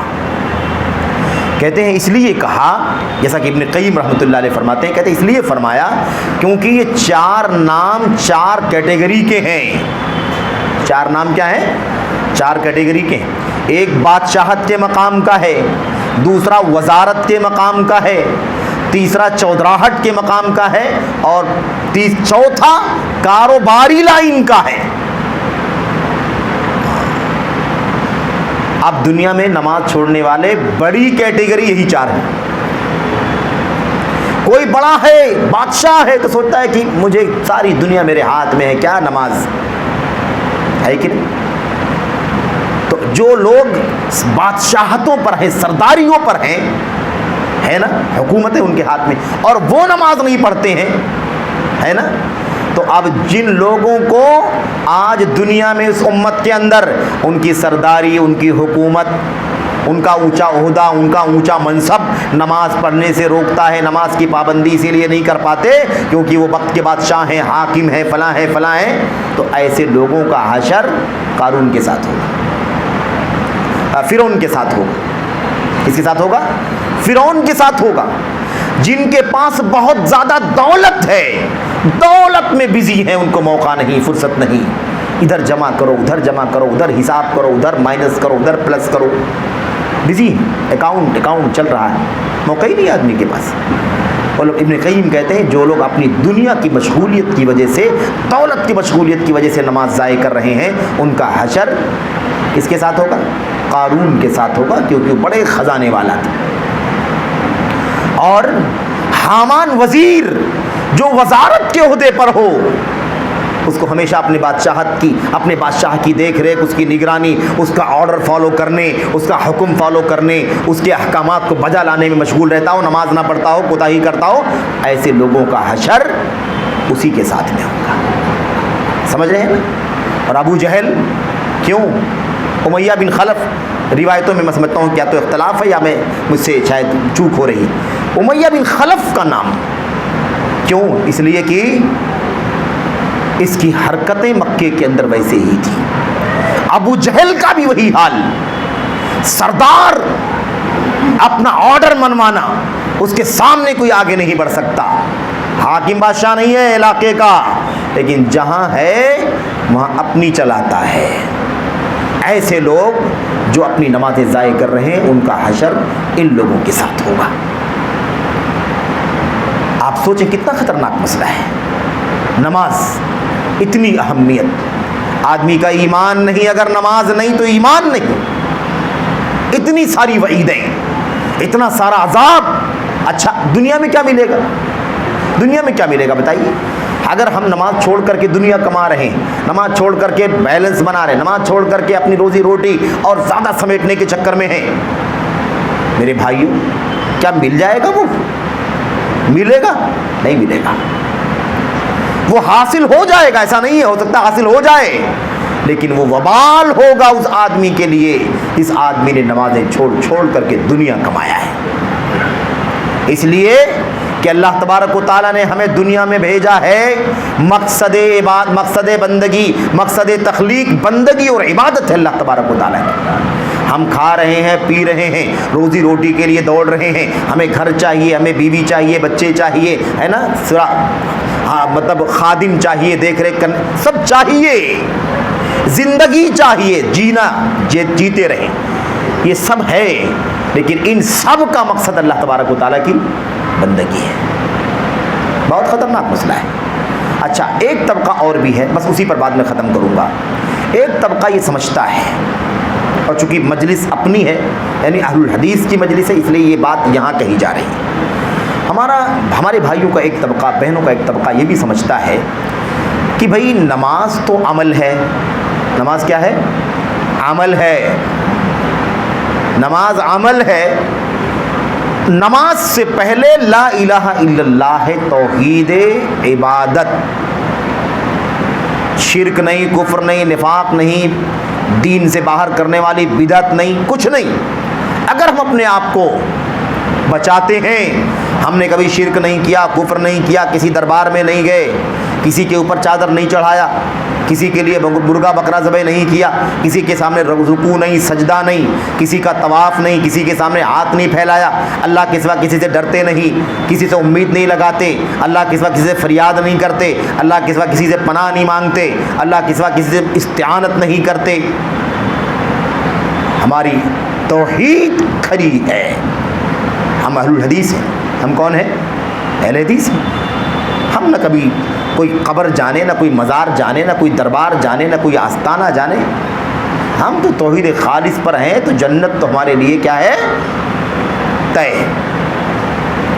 نماز کا جہاں تک مسئلہ ہے، ٹھیک ہے نماز نہیں پڑھتے ہیں یا کبھی پڑھتے ہیں نہیں پڑھتے ہیں، لیکن وہ ایسا نہیں ہے نا کہ ایمان ہو اور اس میں کمی ہونے کی وجہ سے جنت چلی جائے، ایسا تو نہیں ہوگا.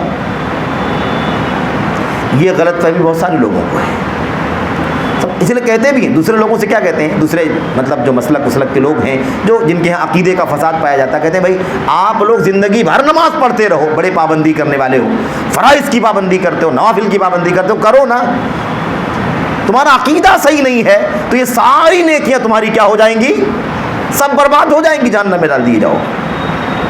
ہمارا جہاں تک مسئلہ تم کہتے ہو کہ عمل میں کوتاہی کرتے ہیں، عمل نہیں کرتے، یہ نہیں کرتے، ہم کتنا بھی عمل نہ کریں، عمل میں کوتاہی کریں، ہمارا عقیدہ توحید کا سلامت ہے، اس لیے جنت میں تو جانا طے ہے.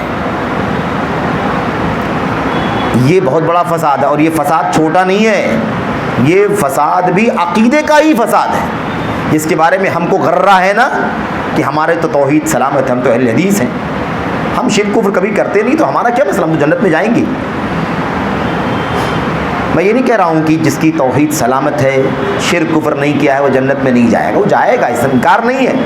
یہ سوچنا کہ کہ فرائض کی پابندی، نماز کی پابندی کریں نہ کریں، کبھی پڑھیں کبھی نہ پڑھیں، غفلت کریں، سستی کریں، ضائع کریں، اس کا کوئی فرق نہیں پڑے گا، ہم جنت میں تو جائیں گے کیونکہ ہمارا ایمان برابر ہے، توحید صحیح ہے۔ تو یہ بھی کیا ہے؟ یہ بھی عقیدے کا فساد ہے، عقیدے کا فساد ہے، ایمان کا فساد ہے۔ کیوں؟ اسی فرقے کو مرجیہ کہا جاتا ہے، ایک فرقہ ہے جس کو مرجیہ نام دیا گیا۔ مرجیہ کا کیا عقیدہ ہے؟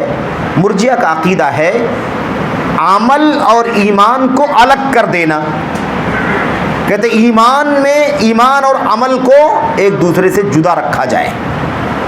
کیا مطلب؟ اس کا خلاصہ کیا ہے؟ خلاصہ یہ ہے کہ اگر ایمان ہے، ایمان صحیح ہے، عقیدہ صحیح ہے، تو عمل سے کوئی فرق نہیں پڑے گا، عمل اچھا ہو برا ہو، رہے نہ رہے، کوئی فرق نہیں پڑے گا۔ کیوں؟ کہتے ہیں اس لیے ایسا ہے کیونکہ اگر کسی آدمی کا ایمان صحیح نہ ہو، عقیدہ صحیح نہ ہو، وہ شرک اور کفر کرتا ہو، غیر اللہ کا سجدہ کرتا ہو، اور بہت ساری نمازیں، روزے، حج و زکوٰۃ کرتا ہو، تو اس کی ساری نیکیاں برباد ہو جائیں گی کہ نہیں ہو جائیں گی؟ نیکیاں برباد ہو جائیں گی کیونکہ اس کا ایمان صحیح نہیں ہے۔ تو عقیدہ صحیح نہ ہونے کی وجہ سے، ایمان صحیح، توحید صحیح نہ ہونے کی وجہ سے اس کی ساری نیکی برباد ہو جائے گی، قبول نہیں ہوگی، کاؤنٹ نہیں ہوگی۔ تو بالکل ایسے ہی سمجھ لو کہ جس کا عقیدہ صحیح ہو اس کے پاس عمل نہیں بھی ہوگا تو کوئی فرق نہیں پڑے گا۔ بات سمجھ گئے کہ نہیں سمجھ گئے؟ یعنی ایمان کے بگاڑ کی وجہ سے عمل کام نہیں آئے گا، تو بالکل ایسے ہی ایمان صحیح ہونے کے باوجود، ہونے کے ساتھ بدعملی کوئی نقصان نہیں پہنچائے گی، یا بے عملی کوئی نقصان نہیں پہنچائے گی۔ وہ کہتے ہیں جب ایمان صحیح نہیں ہوگا تو عمل قبول نہیں ہوگا، ہے کہ نہیں؟ رد کر دیا جائے گا۔ تو ایمان صحیح ہوگا تو عمل ہو نہ ہو کیا فرق پڑتا ہے اس کا؟ اس لیے مرجیہ کہتے ہیں کہ عمل کا کوئی مسئلہ نہیں ہے، عمل کرو ٹھیک ہے، نہیں کرو گے کوئی مسئلہ نہیں، جنت میں جاؤ گے تمہاری توحید صحیح ہے تو۔ لیکن آپ بتائیے کہ کتنا خطرناک فتنہ ہے یہ عمل ایمان کا حصہ ہے۔ عمل کیا ہے؟ یہ عمل ایمان کا حصہ ہے۔ صحیح بخاری کھولو، آپ کو معلوم پڑے گا باب الصلاۃ من الایمان، اس بات کا بیان کہ نماز ایمان کا حصہ ہے۔ باب الزکوۃ من الایمان، اس بات کا بیان کہ زکوٰۃ ایمان کا حصہ ہے۔ باب الصلاۃ الصیام من الایمان، الجہاد من الایمان، نام کئی ایک عمل کا باب قائم کیا ہے، یہ اعمال ایمان کا حصہ ہے۔ تو بغیر عمل کے کوئی جنت میں نہیں جائے گا۔ جہاں ایمان کا ذکر ہے وہاں عمل کا بھی ذکر کیا گیا ہے۔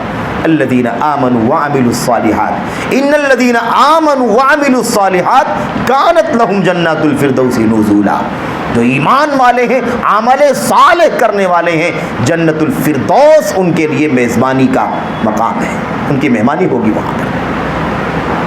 تو کہنے کا مطلب یہ ہے کہ بڑا خطرناک مسئلہ ہے۔ تو دیکھو ایک بات سمجھ لیں، یہ بات تو اپنی جگہ بالکل طے ہے کہ اگر کسی شخص کا کہ توحید سلامت ہے تو وہ سزائیں کتنی بھی بھگتے، بالآخر انشاءاللہ تبارک و تعالیٰ وہ جنت میں جائے گا، یہ تو ٹھیک ہے۔ لیکن اگر اس عقیدے سے عمل نہ کرے، اس سوچ کے ساتھ عمل نہ کرے، اس سوچ کے ساتھ بدعملی کرے، اس سوچ کے ساتھ عمل میں کوتاہی کرے کہ ہمارا ایمان صحیح ہے، عمل کرنے نہ کرنے سے کوئی فرق نہیں پڑے گا، جنت میں تو جائیں گے، تو یہ بدعقیدگی ہے، اس کی وجہ سے اس کا ایمان اور اس کی جنت خطرے میں۔ مسئلہ ہے کیا؟ مسئلہ یہ ہے ہم ایمان والے رہیں، صحیح توحید رہے، ہمارے ہاں شرک کی ملاوٹ نہ ہو، کفر کی، نفاق کی بالکل ملاوٹ نہ ہو، کوئی ایسی بدعت نہ ہو جو فسق اور کفر تک پہنچنے والی ہو، اور اس کے ساتھ ہم کوشش کریں سارے اعمال کرنے کی، نماز کی پابندی، روزے کی پابندی، زکوٰۃ کی پابندی، حج و زکوٰۃ، صدقات، خیرات، نذر و نیاز، قربانی، سارے دین پر فلی عمل کرنے کی ہمیشہ کوشش کریں، کوئی کمی کوتاہی نہ چھوڑیں، کوئی کسر نہ چھوڑیں۔ لیکن اس کے بعد انسان ہونے کے ناطے پھر بھی کچھ کمی رہ جاتی ہے کہ نہیں رہ جاتی؟ کوشش کے باوجود بھی کمی ہو جاتی ہے، کوشش کے باوجود بھی غفلت ہو جاتی ہے۔ اس غفلت کی وجہ سے جو کمی ہوگی عمل کے اندر، اللہ تبارک و تعالیٰ اس ایمان اور عمل صالح کے جذبے کی وجہ سے اسے معاف فرما دے گا. لیکن آزاد ہو جائیں کہ توحید ہمارے ہاتھ میں ہے، جنت تو ہماری ہے، عمل کرو نہ کرو، یہ بدعقیدگی ہے، یہ فساد ہے عقیدے کا، منہج کا. بہرحال میرے بھائیو، اللہ سے دعا کرتے ہیں کہ اللہ تبارک و تعالی ہمیں اور آپ کو نماز کا مقام سمجھنے کی توفیق عطا فرمائے، نماز کی عظمت سمجھنے کی توفیق عطا فرمائے. اللہ تبارک و تعالی ہمیں اور آپ کو نمازوں کی پابندی کرنے والا بنا دے. اللہ تبارک و تعالی ہمیں اس کا صلہ دنیا میں، اس کا صلہ آخرت میں عطا فرمائے. ہم اور آپ یہ بات بھی جان لیں کہ سب سے زیادہ اگر آپ کو، ہم کو اپنی زندگی میں سسٹم کا، نظام کا، ٹائم ٹیبل کا پابند بنانے والی کوئی چیز ہے تو اللہ تبارک و تعالیٰ کی عبادتیں ہیں. اللہ کی عبادتیں ہماری زندگی کا نقشہ بدلتی ہیں. اور اللہ کی قسم ہے، 5 وقت کی نماز کی پابندی کر کے دیکھو، آپ کے اپنے سارے کام پوری کامیابی کے ساتھ ٹائم پر انجام پا جائیں گے. یہ نمازیں ہمیں زندگی کا نظم سکھاتی ہیں، ٹائم ٹیبل، وقت کی پابندی بھی سکھاتی ہیں. آپ دیکھیے نمازیں ٹائم کے ساتھ فرض ہے کہ نہیں فرض ہے؟ زکوٰۃ کا ایک سسٹم بنا ہوا کہ نہیں بنا ہوا؟ سالانہ کب سے شروع ہوگا، کب ختم ہوگا، ہے کہ نہیں؟ ایسے ہی آپ دیکھیے حج بیت اللہ کا ٹائم مقرر ہے کہ نہیں مقرر؟ کبھی بھی چلے جائیں تو کیا حج کر لیں گے ہم؟ نہیں کریں گے. اسی طریقے سے روزہ کب سے شروع کرنا ہے، کب ختم کرنا ہے. ہاں، یہ نظم ہمیں اللہ تبارک و تعالیٰ کی عبادت سے حاصل ہوتا ہے. اگر ہماری زندگی میں بدنظمی ہے اور ہم سمجھتے ہیں کہ زندگی میں کوئی سسٹم نہیں ہے، کوئی ٹائم ٹیبل نہیں ہے، کوئی بھی کام ہمارا ٹائم پر نہیں ہوتا ہے، تو میں کہتا ہوں کہ اللہ کی قسم جائزہ لے کر کے دیکھو، کہیں ایسا تو نہیں کہ ہم اللہ کی بندگی میں، اللہ کی عبادت میں جو مطلوب ہے اس معیار پر نہیں اتر رہے ہوں گے. ہماری نماز ٹائم پر نہیں ہوگی. اگر ایک آدمی 8 بجے 9 بجے اٹھے گا تو بھلا بتائیے کہ اس کے کام کیسے ہوں گے؟ نماز تو ضائع کر ہی دیا اس نے، لیکن نماز ضائع کرنے کی وجہ سے اس کا سارا کام بھی ضائع ہو گیا. اور میرے بھائیوں، وہ روایت بھی یاد کریں جس میں یہ بات آئی ہوئی ہے، جو نماز کو پابندی کے ساتھ ادا کرے گا، اس کی حفاظت کرے گا، فَهُوَ لِمَا سِوَاهَ أَحْفَظُ، وہ نماز کے علاوہ دوسرے کاموں کی اور زیادہ حفاظت کرنے والا بنے گا، اور زیادہ پابندی کرنے والا بنے گا. اور جو نماز کو ضائع کر دے گا، ٹائم پر نہیں پڑھے گا، قضا کر دے گا، چھوڑ دے گا، فَهُوَ لِمَا سِوَاهَ أَضْيَعُ، وہ نماز کے علاوہ دوسری چیزوں کو اور زیادہ ضائع کرنے والا ہوگا. جب نماز آپ کی ٹائم پر نہیں ہوگی تو آپ کے اپنے کام بھی ٹائم پر نہیں ہوں گے، وہ بھی ضائع ہوں گے. تو ہماری زندگی کے اندر جو بدامنی ہے، جو بے امنی ہے، جو بے چینی ہے، جو سسٹم نہ ہونے کی وجہ سے الجھن ہے، اس کی ایک وجہ یہ بھی ہے کہ ہماری زندگیوں میں نمازوں کی پابندی اور اس کا اہتمام بھی نہیں پایا جاتا ہے. اللہ سے دعا ہے کہ اللہ تبارک و تعالی ہمیں اور آپ کو نماز کی عظمت، اس کا مقام، اس کی اہمیت سمجھنے کی توفیق عطا فرمائے. دینی اعتبار سے، دنیوی اعتبار سے، اخروی اعتبار سے، نجات کے اعتبار سے، کامیابی کے اعتبار سے، اچھے برے حشر کے اعتبار سے، ہر اعتبار سے اللہ تبارک و تعالی ہمیں اور آپ کو نماز کی عظمت اور اس کا مقام، اس کی اہمیت سمجھنے کی توفیق عطا فرمائے. اور اللہ تبارک و تعالی ہمیں اور آپ کو نمازوں کی پابندی کرنے اور اسی کے ساتھ ہمیشہ پابندی کے ساتھ زندگی گزارنے کی توفیق عطا فرمائے. آخری دم تک اللہ کے نبی نے نماز پڑھی ہے، اللہ تعالی ہمیں آخری دم تک پابندی کی توفیق عطا فرمائے. جانتے ہیں آخری نبی کریم صلی اللہ علیہ وسلم کے آخری ایام، وہ 2-3 دن جو گزرے ہیں، آپ کو بخار آتا اور اتنا سخت بخار آتا کہ جسم تپنے لگتا اور آپ بے ہوش ہو جاتے. آپ کو پانی کا چھینٹا مارا جاتا. ام سلمہ رضی اللہ تعالیٰ عنہا، ام المومنین چھینٹا مارتی تو آپ کو ہوش آتا. جیسے ہوش آتا آپ کہتے اصل الناس، کیا لوگوں نے نماز پڑھ لیا؟ سوچ، حالت یہ ہے بخار اور بیماری اور تکلیف کہ ہوش نہیں رہتے آپ. اور چھینٹا مارنے کے بعد ہوش آتا تو پہلا سوال اللہ کے نبی کیا فرماتے؟ پہلا اور آخری سوال وہی پوچھتے، دوسرا کچھ نہیں پوچھتے. کیا لوگوں نے نماز پڑھ لیا ہے؟ صحابہ کہتے اللہ کے نبی آپ کا انتظار کر رہے ہیں، کہاں نماز پڑھیں گے؟ کبھی آپ کو ہمت ہوتی تو آپ کہتے مروا ابا بکر فلیصلی بالناس، ابو بکر کو کہہ دو کہ وہ لوگوں کو نماز پڑھا دیں. سمجھ رہے؟ 2 بار 3 بار 4 بار ایسا ہوتا. جب آپ کو ہوش آتا پانی مارنے کے بعد چھینٹا، آپ یہی سوال کرتے لوگوں نے نماز پڑھ لیا یا نہیں پڑھ لیا. آپ کہتے مجھے اٹھا کے لے چلو. 2 لوگ آپ کو کاندھا دے کر کے آپ کو یوں، میرے بھائیوں، جیسے آدمی لڑکتا ہوا چلتا ہے، مریض آدمی، اس کے جسم میں طاقت نہیں ہوتی ہے، ایسے آپ کو لے کر کے جایا جاتا اور آپ کو بٹھا دیا جاتا اور آپ نماز پڑھتے. اسی لیے مرتے دم تک اللہ کے نبی نے یہ بات فرمائی، الصلاۃ الصلاۃ وما ملکت ایمانکم، نمازوں کو لازم پکڑ لو مسلمانوں، نمازوں کی پابندی کرو، نمازوں کی پابندی کرو، اور اپنے غلاموں کا حق دو، اپنے غلاموں کے ساتھ انصاف سے کام آؤ، کام لو. یہ دو باتیں اللہ کے نبی نے آخری دم تک کہی ہیں، اور آخری باتیں کہہ کر کے پھر اس کے بعد اللہ کے نبی صلی اللہ علیہ وسلم کی وفات ہو گئی. اور اسی ضمن میں اور بھی کچھ باتیں تھیں جن میں سے یہ باتیں بھی ہیں. اور ایک بات یہ بھی تھی مشہور، جو بات تھی، لعن اللہ الیہود والنصارى اتخذوا قبور انبیائہم وصالحیہم مساجدا، اللہ تبارک و تعالیٰ کی لعنت ہو یہودیوں پر، عیسائیوں پر، ان لوگوں نے اپنے نبیوں کی اور اپنے صالحین کی قبروں کو سجدہ گاہ بنا لیا ہے. یہ بھی آپ نے فرمایا. تو آخری بات ایمان کی بات، توحید کی بات، نماز کی بات اور بندوں کے حقوق میں غلاموں کے حقوق کا تذکرہ کیا اللہ کے نبی نے، اور پھر اس کے بعد آپ کی وفات ہو گئی. اللہ تعالی ہم سب کو اللہ کے حقوق کی ادائیگی، بندگان کے حقوق کی ادائیگی کی توفیق عطا فرمائے، نمازوں کی پابندی کرنے کی توفیق بخشے، آمین یا رب العالمین. وصلی اللہ وسلم وبارک علی نبینا محمد وعلی آلہ وصحبہ اجمعین. السلام علیکم ورحمۃ اللہ وبرکاتہ.